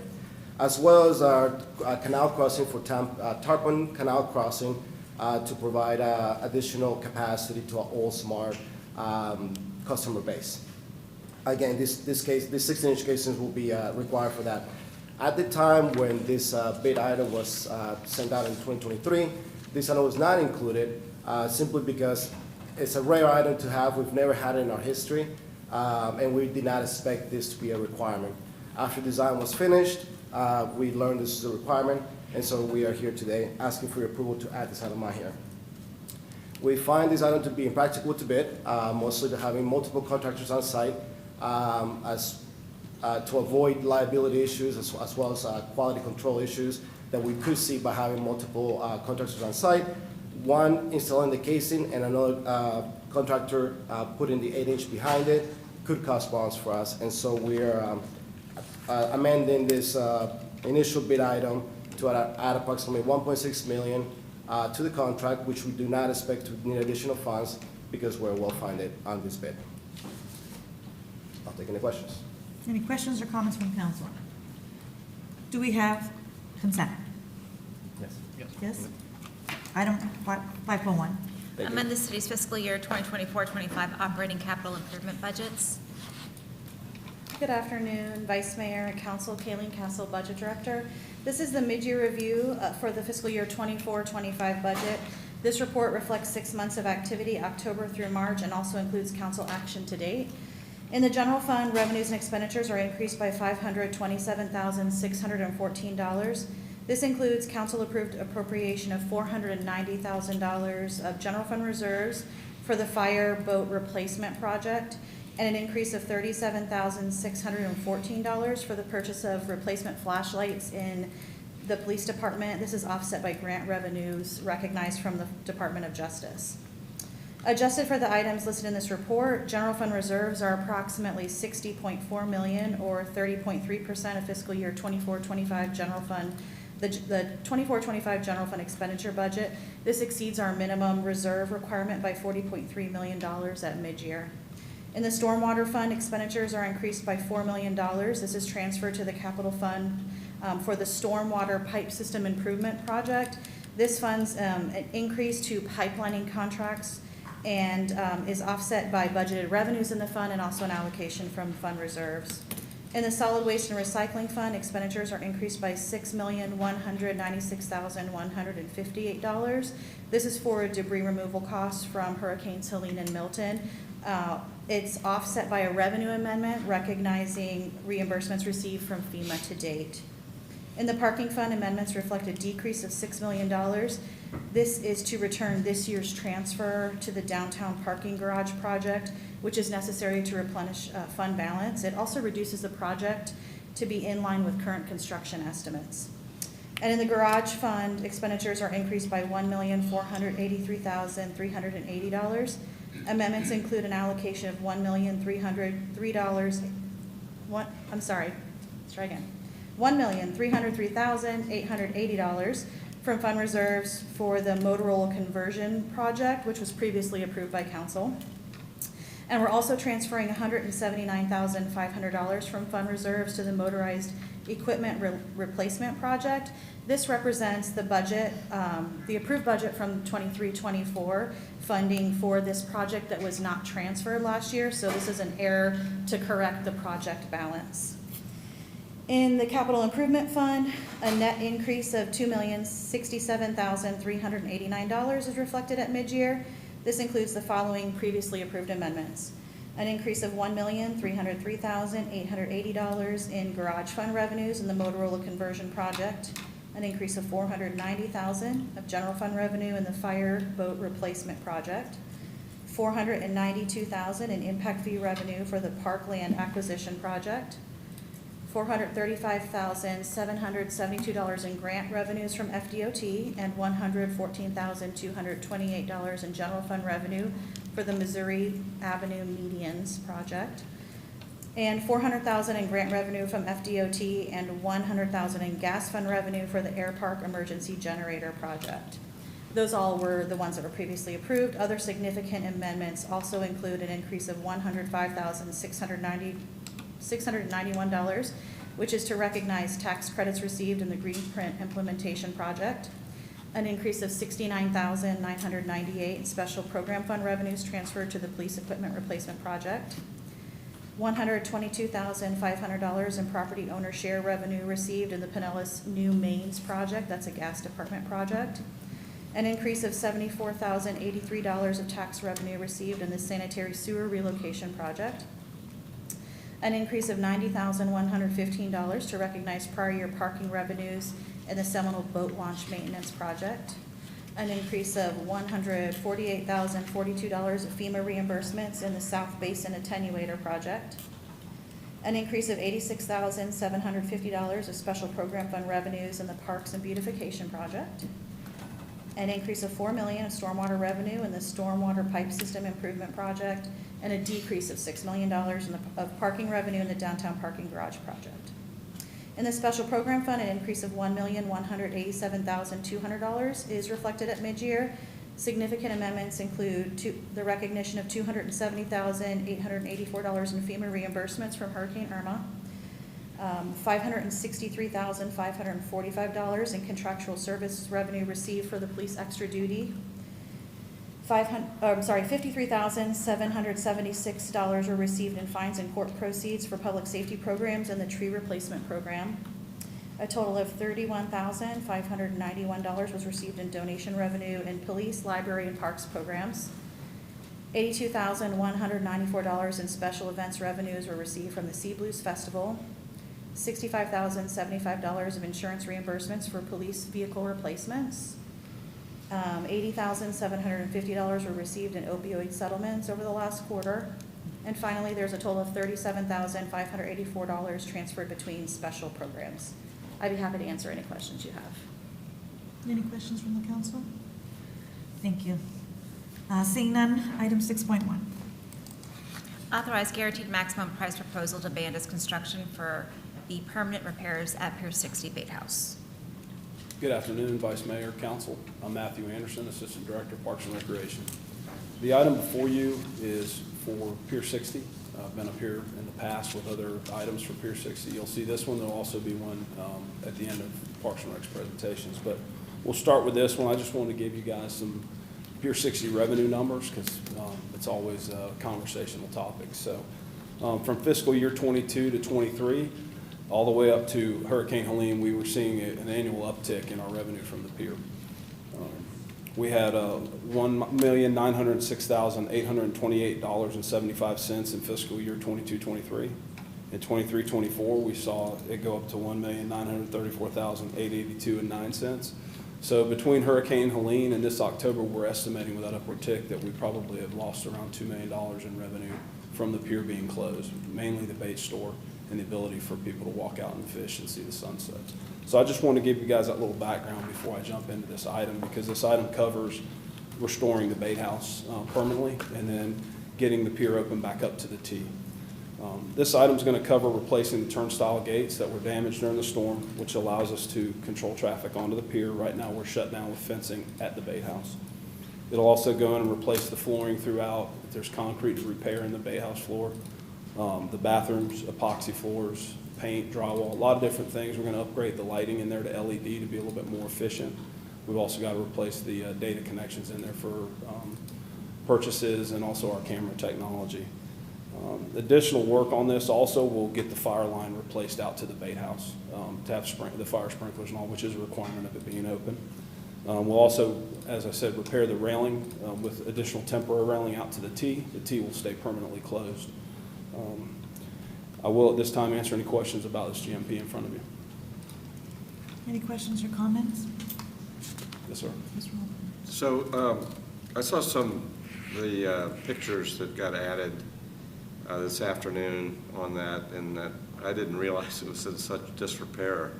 How long do you think it will take to restore that? This GMP here, to get us out to the T, we estimate around September 1st we'd be able to open the bait house up to the T again. So we'd have people able to go out and fish and go to sunsets and things like that.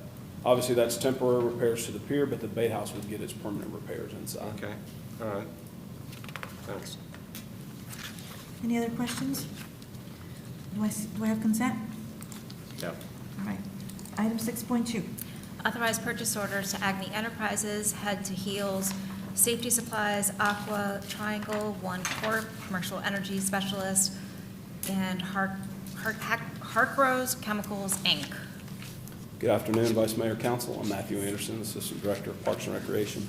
This item before you is a competitively procured purchase for our pool chemicals. This is a citywide, so we utilize it in Parks and Rec for all of our facilities, swimming pools, also splash pads, and then there's a section of this that's for public utilities. They utilize some of these same chemicals at the wastewater treatment facilities. We received 4 bids. We reviewed them. Obviously, all of the bids we review thoroughly and go with the lowest, most responsible bidder. No one had it all in one bid, so we are looking to award to each of the 4 vendors because each of them had a different section of the bid that was more responsibly priced. This is a 1-year contract. It's got 2 one-year renewals. The contract total annually is $225,000, $175,000 for Parks and Recreation, and $50,000 for public utilities. I'll answer any questions at this time. Any questions or comments from council? Seeing none, do we have consent? Okay. Item 6.3, thank you. Award purchase orders to Big Earth Landscape Supply, Consolidated Resource Recovery, Inc., E-Wing Irrigation Products, Howard Fertilizer and Chemical Company, and Site One Landscape Supply, and the SOS team. Good afternoon, Vice Mayor, Council. Matthew Anderson again, Parks and Recreation. You're still him. Yes, ma'am. The PO in front of you is another competitively procured contract we went out through ITB. We had 6 respondents. Once again, not one respondent had the pricing that was responsible. We are looking to reward to all 6 vendors. There is one item on there that was lower than the other items, but we did not go that route because it did not meet our specifications for what we had put out. So it was considered an alternate item. Most notably, you'll see these types of chemicals and field conditioners utilized on Baker Ballpark, out at Eddie Seymour, where our Shriners Clearwater Invitational is done every year and shown on ESPN. So these products here, have a direct benefit to the public and also are very visible, even nationally. This is a one-year contract with two one-year renewals, and the contract estimate is $300,000 a year. I'll be glad to answer any questions at this time. Any questions or comments? Do we have consent? Yeah. Move on. Thank you. Get to see somebody other than me for a minute. Approve an agreement between Julie Marcus, Pinellas County Supervisor of Elections, and the City of Clearwater to use their Countryside Rec Center. Good afternoon, Vice Mayor and Council. This is Art Cater, Parks and Recreation Director. Countryside Recreation Center has been used on numerous occasions very successfully as a voting site. And the Pinellas County Supervisor election has once again requested that Countryside be used as an early voting site for the November 3rd, 2026 general election. With that, happy to answer any questions.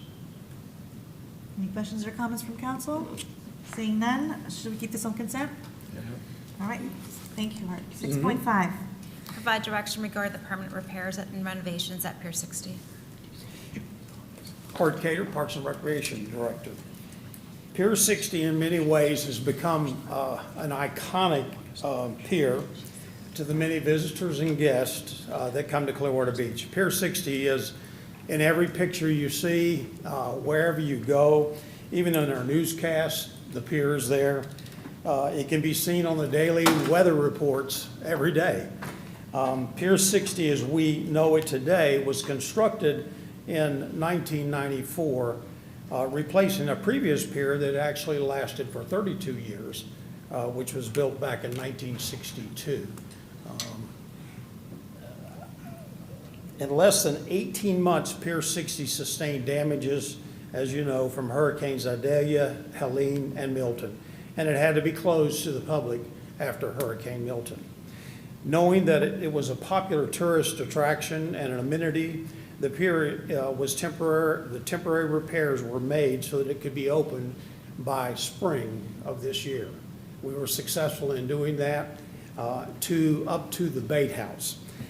With your approval of agenda item 250393 to Bandy's construction, which you just put on consent, we hope to have the bait house and the operation completed by late August or early September at its latest, as well as the temporary repairs to the pier walkway, which will actually take you then to the T. So we'll be opening it up all the way to the T section there, where we have the most damage to the pier, and you'll be hearing about that in just a very few minutes. It now comes really the expensive and the longer part of the project, making the permanent repairs to the pier. And for that, we need your advice and your direction. Before Matt Anderson gives you a presentation, he's going to present three options. I would like to make a few clarifying comments and some observations. First, Parks and Recreation is responsible for the day-to-day operations and the management of the pier. And as such, Parks and Recreation took on the responsibility of getting the pier back into operation before spring and also right now. So within literally less than a year, we have the pier, 90% of the pier really open to the public again. However, we're not engineers, and this next part requires our engineering expert, and so the next phase will be turned over to the engineering department. Secondly, Parks and Recreation was tasked to bring you three options. As you probably can imagine, there are many other options we could do. Replace the entire pier, half of the pier, other mitigation ideas, but we were tasked to bring you three options, and we'll bring those to you today. Now, engineering, after us, may bring you additional information that they may have a different option. Engineering has also indicated to us that they plan to do some additional studies to get a clearer understanding of the repairs that may need to be made. And finally, while we have included the cost estimates for each of the alternatives, I would ask you to primarily focus not on the cost, but really on the type of pier that you desire, that you want in the future for Clearwater. The costs are as accurate as they can be given the current scope of the work that we have done with the three options. And with that, I will turn the presentation over to Matt Anderson, who will talk about those options. Thank you.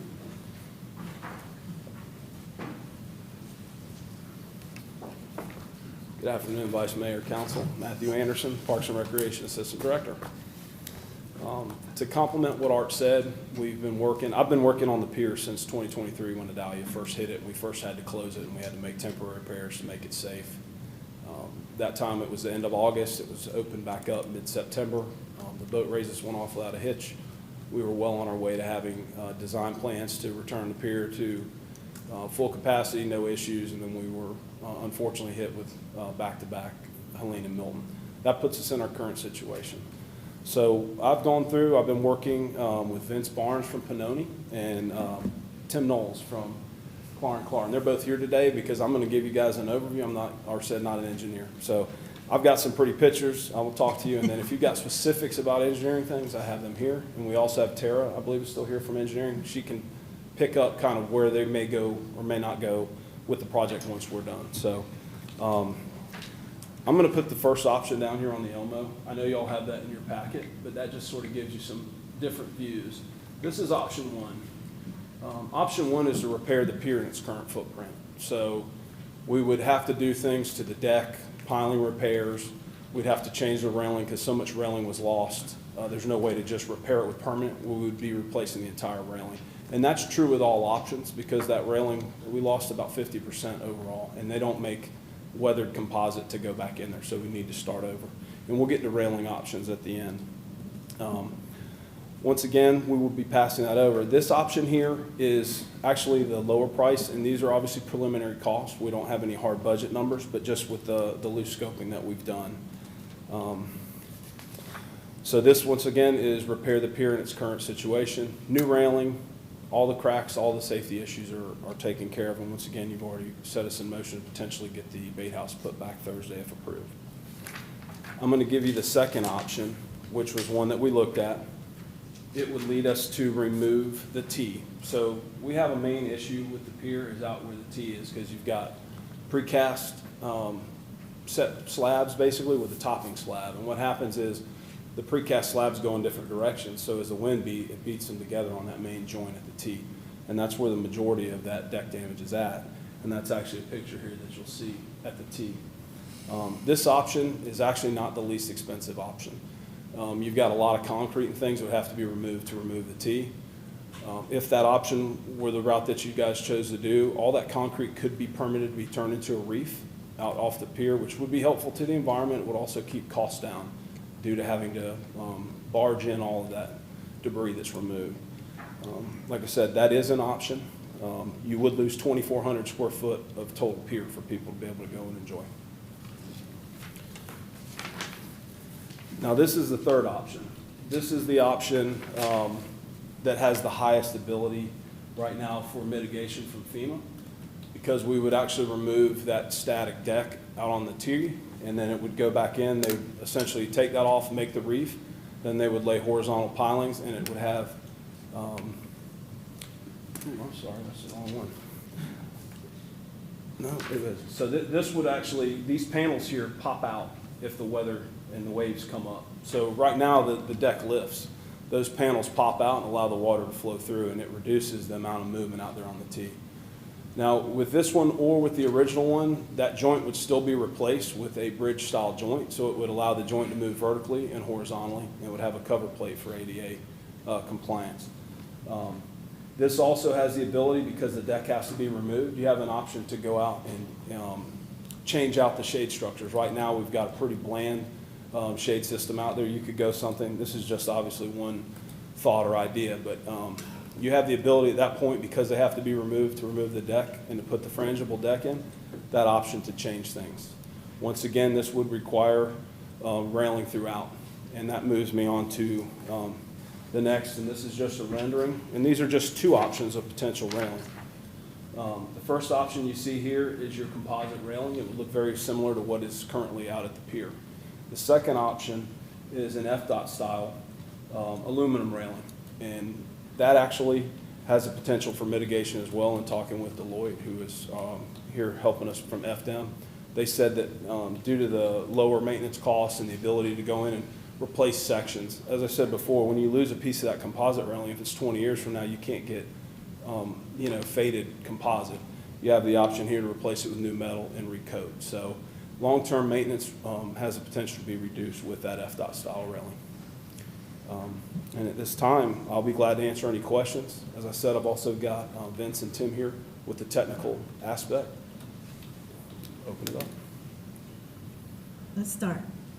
Okay. Councilmember Cotton.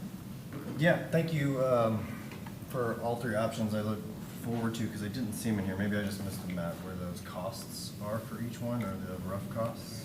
They should be on the last page of that Are they? sign seal That's document. why I was- all right, very good. One of my questions is with option 3 and those, the shades. And this is just thinking out, and I understand it's probably gonna add a cost, and it might not be feasible, but would it be smart to see what it would cost for solar panels there, and then power the entire pier from those potential shades? Absolutely, and that's one of the things, this is highly conceptual. Obviously, there's a path, to go from mile to mile with what we presented. We wanted to give you basically 3 baskets, and then those ideas like solar panels, potentially making that a rentable event space. Like, those are all things that are open. This basically just got us up here and started the conversation, so that's certainly an option. Okay, perfect. Councilmember Menino. Thank you. I don't necessarily have questions. Your entire plan and everything kind of explains things, and I'm not an architect or an engineer, so I can't, but it does look beautiful. As far as feedback, we have a world-class beach. We're putting a world-class marina. We do have an iconic pier, whether some want it or not. That's what we have and who we are. I think option 3, in my opinion, is our best route. I wish we could still fund the fish reef, but option 3 does sound like the most reasonable route for me as far as what we have. Again, it is an iconic picture on any postcard you see, TV commercial, nationally televised, ReliaQuest Bowl or Super Bowl shows our beautiful pier. So I think spending that extra money is well worth it. Thank you for sharing the dollar effect of the impacts of what we've lost, $1.9 million of having that fishing pier shut down on the end. That's probably higher than I would have just assumed or thrown out there. I thank you for sharing those figures. Absolutely. And then for more feedback, I think it makes sense to go the FDOT style rail. When you talk about resiliency, mitigation, lower cost and maintenance, that totally makes sense. So I thank you for your time, but that's my feedback. Absolutely. One piece of feedback to you, we would still, if option 3 is chosen, be able to do the reef because that deck has to be removed. So we would still have that ability, so you get the best. I still get the fish reef. Yes, sir. Councilmember Alpert, you have anything? Sold. Do you have anything? Oh, yeah. Oh, okay. Go for it. Yeah, it's got to be options. I mean, we got to put it back the way it was, with the T, and I'm fine with the DOT railing. I think that might be a better, because I've seen a lot of things that get repaired, and then over the years, you got to go in and repair sections, and it doesn't match, and something that would be easily repairable, I think, would be a good thing. But I think maybe there's some other things we could talk about as far as shade structures on the end, and that would be something that I really look forward to hearing about pricing and where we can go to that, but it is iconic. I remember the first pier that was built in the 60s, and I'm glad that we did go to this type of pier, and you're right, it's just seen in every picture of Clearwater Beach, so got to put it back the way it was, so.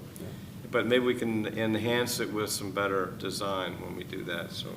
Absolutely. We're 30 years past when this current pier was built. Obviously, we've got new technologies, lots of new opportunities, and now is really the time to do it while you've got the ability to reimburse what's reimbursable and then expand and make better what can be, so. Yeah, yeah. So I'm aligned with my colleagues. I'm very happy that the third option also includes something that will take care of that weak spot of the T with the next event, right? I also agree with the fencing. It's good planning ahead. So I'm aligned with my colleagues. I think we have the direction you're seeking, do you think? I believe so. As said, we will, I'm going to be working to get the bait house, and this will be turned over at that point to our Public Works Engineering. So they're obviously here hearing your feedback, and Parks and Rec will still obviously be in the conversation as this progresses because we are ultimately the owners and caretakers of the pier. So, Okay. absolutely. Thank you very much. Thank you.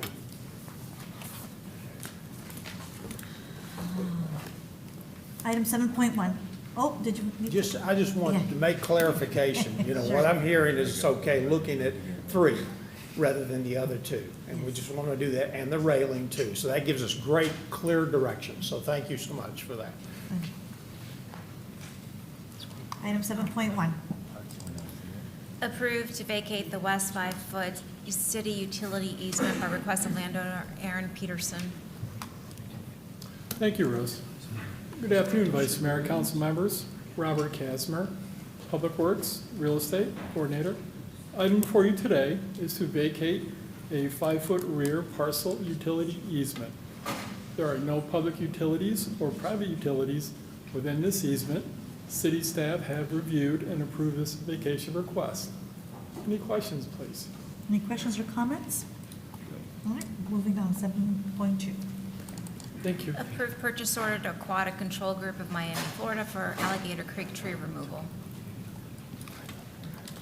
Good afternoon, Vice Mayor and Council. Ed Wilmus with Stormwater, Stormwater Maintenance Division Manager, here to present for your review and consent a contract proposed to Aquatic Control Group of Miami for fallen tree clearing and removal services for Alligator Creek in the amount of $250,000. I have a long presentation prepared, but safe to say I'm going to shorten it for you. We received some responses to our invitation for bid posting. And as we reviewed them, we were pleased with the quality of the contractors bidding on the project, their qualifications, demonstrated experiences, and more importantly, the tightness of the bids that we received, which represents great competition. On having spoken to each of the 3 governmental agencies listed as references for the low bidder, each of which continues to award work to them, I have confidence that Aquatic Control Group will satisfactorily complete this project. In fact, one of the references with whom I spoke referred to the contractor as their MacGyver go-to contractor when one is needed. She said they really think outside of the box and always find a way to complete really tough work. I'll be happy to answer any further questions. Any questions or comments? So do we have consent? Yep. Thank you. Thank you. Item 7.3. Award a construction contract to Central Florida Contractors for the 2025 sidewalk project. Good afternoon, Vice Mayor and Council. I'm Anna Helen, Transportation Division Manager for Public Works. On April 16, 2025, the city sidewalk construction program bid closed with Central Florida Contractors identified as the lowest, most responsible bidder. The annual program covers new sidewalk construction, sidewalk repairs, ADA upgrades, and the replacement of sidewalks, curbs, and driveway aprons. The 5-year sidewalk replacement plan is guided by a completed ADA assessment, prioritizing areas with the highest volume of accessibility deficiencies. Central Florida Contractors has completed multiple annual sidewalk contracts with high quality, cost effectiveness, and overall value with the city of Clearwater. This is a unit price contract not to exceed $2 million annually, and the city has the option to extend the contract on a yearly basis up to 3 additional 1-year renewal terms. Any questions? Seeing none, do we have consent? Yes. Yep. Okay, Thank you. thank you. Item 7.4. Approve a guaranteed maximum price proposal from Biltmore Construction.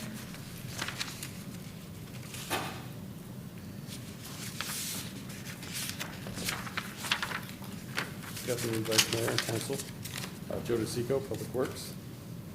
The former Fire Station 45 consists of 2 unoccupied buildings that were built in 1975.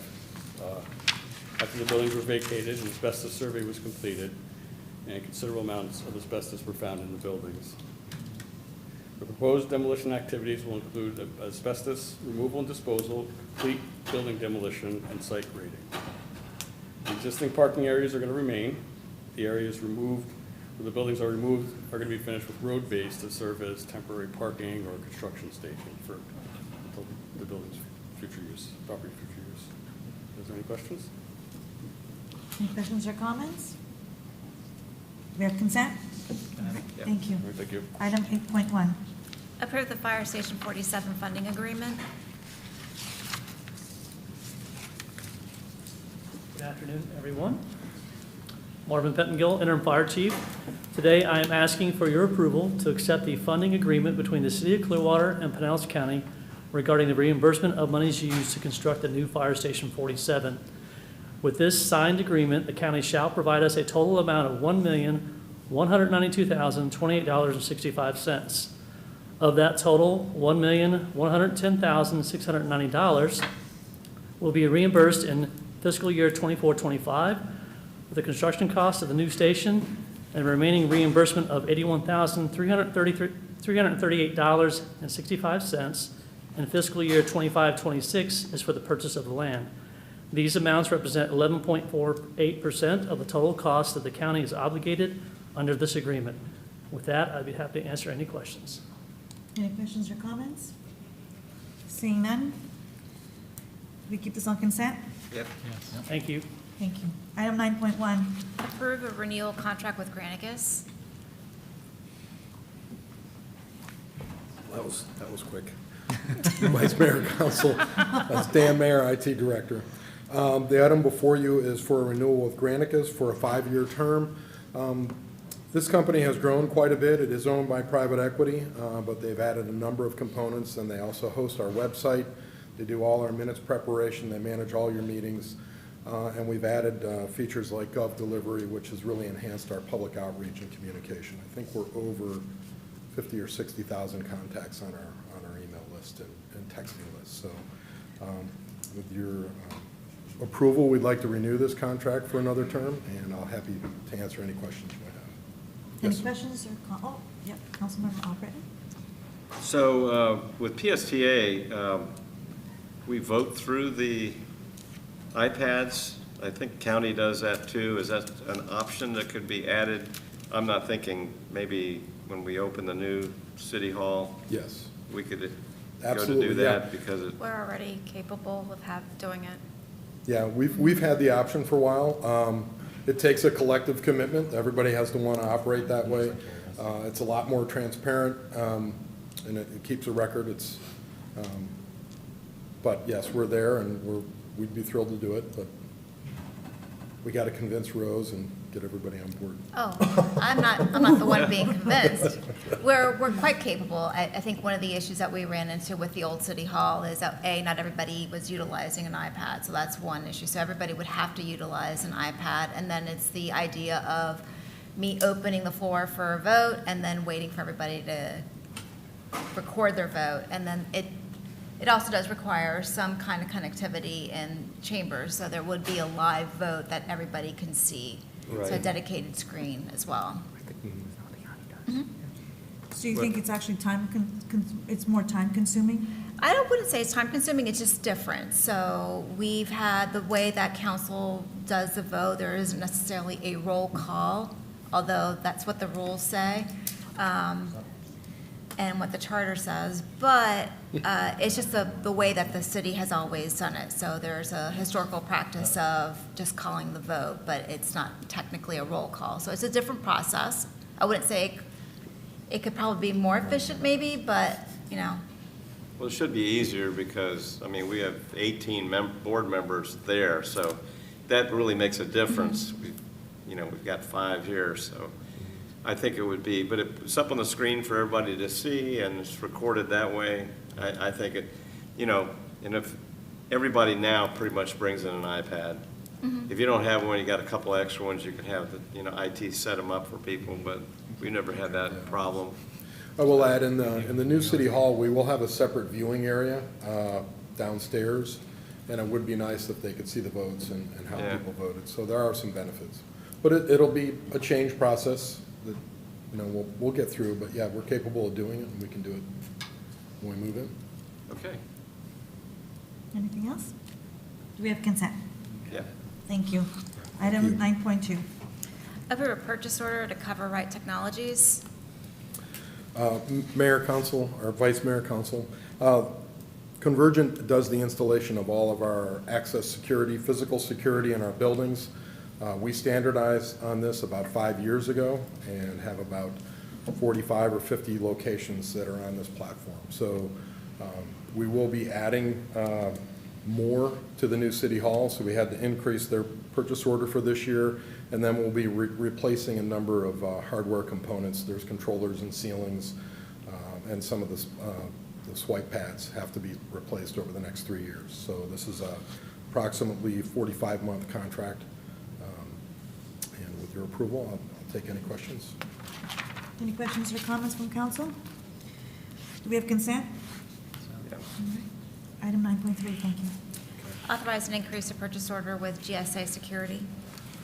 Dan Mayer, IT Director again. Vice Mayor, Council, this is an item with GSA Securities. This is a firm that does all of our security camera installs and wiring. They've been very responsive to our needs. They do installations for Hillsborough County and St. Pete. We use a piggyback to access their services. We're at about 1,100 cameras now. We'll be adding some more with improvements to the traffic system. We're putting in the ARPA fiber. We'll be putting in new cameras at locations along Sunset Point Road, Patricia Avenue, Highland Avenue. So we expect our camera population to grow to possibly in excess of 1,500 cameras all told. So this will last for the next 30 months. I'll be happy to take any other questions you might have. Any questions or comments from council? Do we have consent? Yep. Thank you very much. Item 10.1. Accept Florida Department of Transportation grant agreement. Good afternoon, Council, Vice Mayor, Mike McDonald, Marine and Aviation Director. This item is a request to approve a grant amendment with the Florida Department of Transportation for the remill and overlay project at the airpark. We have requested and received from FDOT an amendment to increase funding for bid additive 5. The bid additive will increase the ramp space and bring the current taxi lane into compliance with FAA regulations. I'll be happy to answer any questions. Any questions or comments from council? Nope, okay. Consent? Yep. Thank you. Item 11.1. Authorize a work order under the continuing contract with Kennedy Jenks Consultants. Good afternoon, Vice Mayor, Council. I'm Mike Flynn, Public Utilities Assistant Director. This item requests authorization for a work order for Kennedy Jenks Consultants to provide engineering services for the design and bidding phases of tank cleaning for the city's 3 wastewater reclamation facilities and also the Skycrest booster pump station. The total is $109,727. The work develops specifications for competitive wastewater tank cleaning bids, crucial for improving treatment performance, safeguarding equipment, and increasing detention time. Specification development is expected to be completed within 205 days of council approval. This project aligns with the council's strategic plan goal of high-performing government, specifically by maintaining public infrastructure through systematic management efforts. I'm happy to respond to any questions you may have. I'm sure it does, but this will align with the new water treatment facility that we're trying to get done Yes. over time? Perfect. Thank you. Thank you. Anyone else? Okay. We have consent? Yep. Thank you. Thank you. Items 12.1 through 12.3 are second readings. Any questions or comments from council? Do you have to read them? Not today, but Okay. on Thursday we will. Item 13, city manager verbal reports. Do you have any? City attorney verbal reports? Not at this time. Item 15.1, Councilmember Cotton, who wants to talk about Duke Energy Clean Energy Connection Program. Do you still want to do that with the mayor not here? Would you like to table it until we are all here, present? Just wanted to give you that option. I mean, we can talk about it since the majority of us are here. I don't mind going over what I present to you guys when he's here as well. It's not much, it's just a few little bullet points. And that gives us time to discuss it now if we have any questions or concerns like that. And if he should have any, we kind of know where we stand and then what he might interject. So anyways, if you're good with it. Is everybody okay with that? Yeah. Having it now? I think so. I think city managers had one-on-ones with all of us, so. Okay. We'll proceed. Okay, very good, thank you. So, majority of us may have seen this come up with the county recently, and that's kind of what prompted this, and for me to request within our one-on-ones, staff to go back through and review the information. So first, let me start by thanking Mark Allen and the rest of his budget staff team. They reviewed over 800 monthly invoices to compile the data that we got. We entered the program in August of 2022. Out of 32 months reviewed, only 4 months showed a positive offset for our rate that we're paying into and coming back with a positive gain. As of March of 2025, a total of just over $2.1 million has been spent, and credits received have only been 1.747 and some change, leaving taxpayers $383,401.07 lost since the inception of us starting that. Staff has projected that the city will reach a break-even point by year 15, which is going to be 2037, and then a full payback in year 2027, which puts us at 2049. When this was originally pitched in August of 2020, the break-even year was supposed to be 5 years out, not 15, and the full payback was supposed to be 7 years, not 27. So if you guys, I'm sure you have been on top of what the county did, they decided to elect to stop paying into this program. I think that with the data that we have here that staff was able to compile for us, and being 5, not 15, and 27 years out, I don't see this as a viable project, especially with the cost it's taking on our taxpayers and not seeing that return on investment, and it's just pushing the goalposts further and further back. So that's why I'm bringing up the discussion to opt out of the project and go forward. Okay, so this is a work session. We can talk about it. I think we've all kind of talked about it with the city manager. But we really can't, we not vote on this today anyway. You cannot vote, but you can provide, there could be consensus for direction, but there is no vote today. There's no vote. Okay. Well, I kind of agree with Councilman Cotton. I wasn't really crazy about this program to begin with, and when I saw the data, I kind of feel the same way. I think we're wasting taxpayer money. And, you know, to push it way out, they say 15, but we get probably 10 years into it, they'll probably push it another 10 out. So that's kind of where I feel about it. Councilmember Menino. Thank you.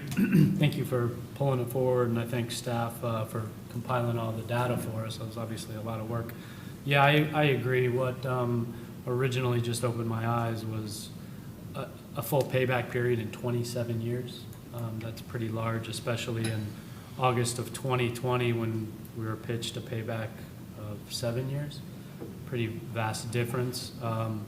I think this decision that probably eventually would make as a team doesn't necessarily symbolize a shift in our acknowledgement of the importance of clean energy and what we invest our resources into. I know we're all supportive of those endeavors, but I think it presents us an opportunity to kind of reevaluate and realign our clean energy goals and find ways to redirect that funding into fiscally sound but more measurable strategies. And I think that's important for us when we're talking about the community's tax dollars. But I am supportive of this and following suit with Pinellas County as well, and I thank you for bringing that forward. May I just say one quick thing, because I completely agree. Like, we should not stop trying to be clean and efficient. I'll say that. I pointed out today, even with our Pier option 3, if we could look at what the solar panel costs to maybe offset that whole pier with being energy efficient might look like, and if it's worth it to definitely do that. So I agree. I'm not trying to shift a focus away from being efficient and effective, especially for our environment. We got to be good stewards of the planet. It's just I don't think that this is aligning with being a good steward of taxpayer dollars. So that's what prompted this. So my 2 cents is, I also, it's a very, especially living in Clearwater, our environment is key to our success, and it's a treasure, and we have to be good custodians. But that doesn't mean that every plan out there is the right one. This is not what we had agreed to by far, and I think there's better ways to be good custodians of our environment without this type of agreement. So I guess my next question is, do we put this on the agenda, so we can vote on? How do we proceed from here? It can come back on Thursday for a vote if that's what council wishes. Okay. I think that's what we wish. Okay. Mr. Slaughter, do you want to add something? Yeah, Dan Slaughter, City Manager. The only thing I would add to it is, as you're contemplating this, is extricating yourself at a particular time may be most advantageous for the city. So if staff could kind of give you an idea of when that would be. Currently, in these summer months, actually, we do have greater return, but it's limited to a very few months. And so if we extricate ourselves, we're going to want to do it probably at a later date. Good idea. Okay. And I know that the county did a effective date of October 1. That makes sense. Okay. Thank you. Do we know when our next payment would be due? So we know what this window looks like before we're financially committed to another payment? I think they're monthly. Cassidy, do you want to come talk to that?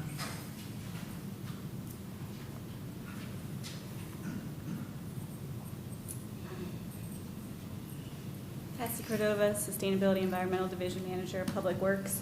If I may, I'd like to say a few words about this, just to kind of clarify how the program works, because I think there may be a little misunderstanding. But the way the program works is we do pay a monthly fee on top of what we would normally pay for our electricity, so that's $8.35 per kilowatt, and then we get a credit back on our account. And it's a 33-year program, so the way it should work is that the first few years of the program, we are expected to pay more than we receive. That's the way it's designed. And then after the first 3 years, then the credit will go up 1.5% annually. So we will, the longer we stay in the program, that shift will happen and we will start to earn more. So I just want to clarify that, it was mentioned only 4 months we received more than we paid in, but we weren't expected to have received more in these first 3 years. So yeah, it's just a monthly fee on top of what we pay, so it would just be monthly. So it's a monthly fee that we would terminate when we decide is most advantageous. Right, and as was mentioned, that would be at the end of the summer. But we have had a meeting with Duke, and I'd be happy to talk more about the program, one-on-one or before, do a presentation, because really the next few years we wouldn't have much out-of-pocket expense. So I would recommend staying in the program. I'm a little confused, because what you're saying is not what I read. Yeah. So. I wasn't included. I understand that, like a lot of programs, right, the investments it's initial. It's, heavy at the beginning. But how does that reconcile with the whole 7 to 27 years, 5 to 15 years? I'm not reconciling that with what you just said. Right, so the program was pitched to us actually 5 years ago, and there was a plan for Duke Energy to build 10 large-scale utility solar farms. There was some issues, supply chain issues with COVID, as well as tornadoes, hurricanes, and sinkholes that have all affected the numbers, which is why they've been revised multiple times. And I do thank Mark Allen and our finance team for reviewing. However, I've had conversations with Duke, and they don't agree with those numbers. So what was presented by our finance department, that's a break even of year 15 and full payback at 27. Duke believes that it's closer to 9 to 13 years for the break even and 17 to 24 for the full payback. I don't think the difference, I think, won't. It's still not what it was presented Right. 3 years ago. Like, I want to be clear, the program, the program is not what I had hoped. So I do understand the frustration, but there is still a benefit to the program. And really, the program is not an investment. The program is for us to meet our renewable energy goals. And without this program, we have 2 goals. Our Greenprint 2.0, we have a goal to do 20% of our electricity to be renewable by 2030, and 100% of our electricity to be clean and renewable by 2040. So without this program, I believe we would not meet those goals. So if I'm hearing council right, though, the direction is for us to find other ways to achieve those goals that have better ROIs and a quicker return? Is that Right. correct? All right, so. Can I ask just one more question? So is there a correlation between, the whole payback and all that, and actually having an impact on let's say, the environment. Isn't there a correlation? If we're not achieving the financial, are we also not achieving the environmental positive outcomes? So the way the program works is we actually receive renewable energy credits with Okay. this. So we're actually purchasing renewable energy credits. So to date, we've purchased 37,258 renewable energy credits. And those actually have a tradable value of about $100,000. So like I said, the program is a sustainability initiative. It's not meant really to be an investment program, but we are still producing that renewable energy and we are still receiving the credits. But not at the rate that we were thinking when we Right. signed on. But the issues that happened, those have been rectified, so that they do believe that the program will, it's not going to be what was hoped at the beginning of the program, but they do believe it will move forward and recoup some of the losses. Did you want to add something? I think Oh, Councilmember sorry. Khan wanted I to go do. first. So, please don't take this personally by any way or shape or means, but it is not Clearwater or Clearwater taxpayers' problem when Duke has to deal with natural energy disasters. And to put our break-even point from 5 years to 9 or 13, and then our full payback to potentially 24 years out, that's still my issue.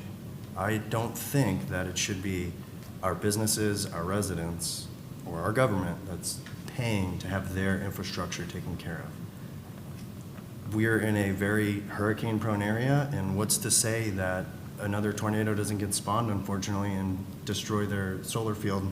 And now we're looking to 16 years out and 30 years out. You know, there's always going to be those variables that we don't understand.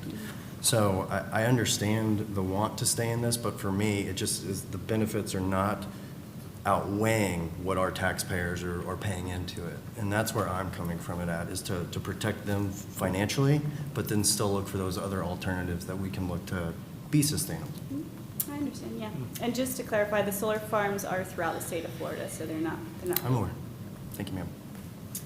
I just wanted to follow up. So when we were having our conversations in regards to green print and some of these things, the conversation about ROI came up at that point too. And so what our commitment was is that we would bring items back to have those conversations to where there could be conversations if our goals had fallen in line to include an ROI that is acceptable. And so this is one of those opportunities where we have the conversation about a program that had been previously approved, and to determine, because it was important to the council at that time that an ROI be contemplated, at least discussed, not necessarily be the only contributing factor in terms of making a decision, but they absolutely wanted that to be a feedback. So we are providing that.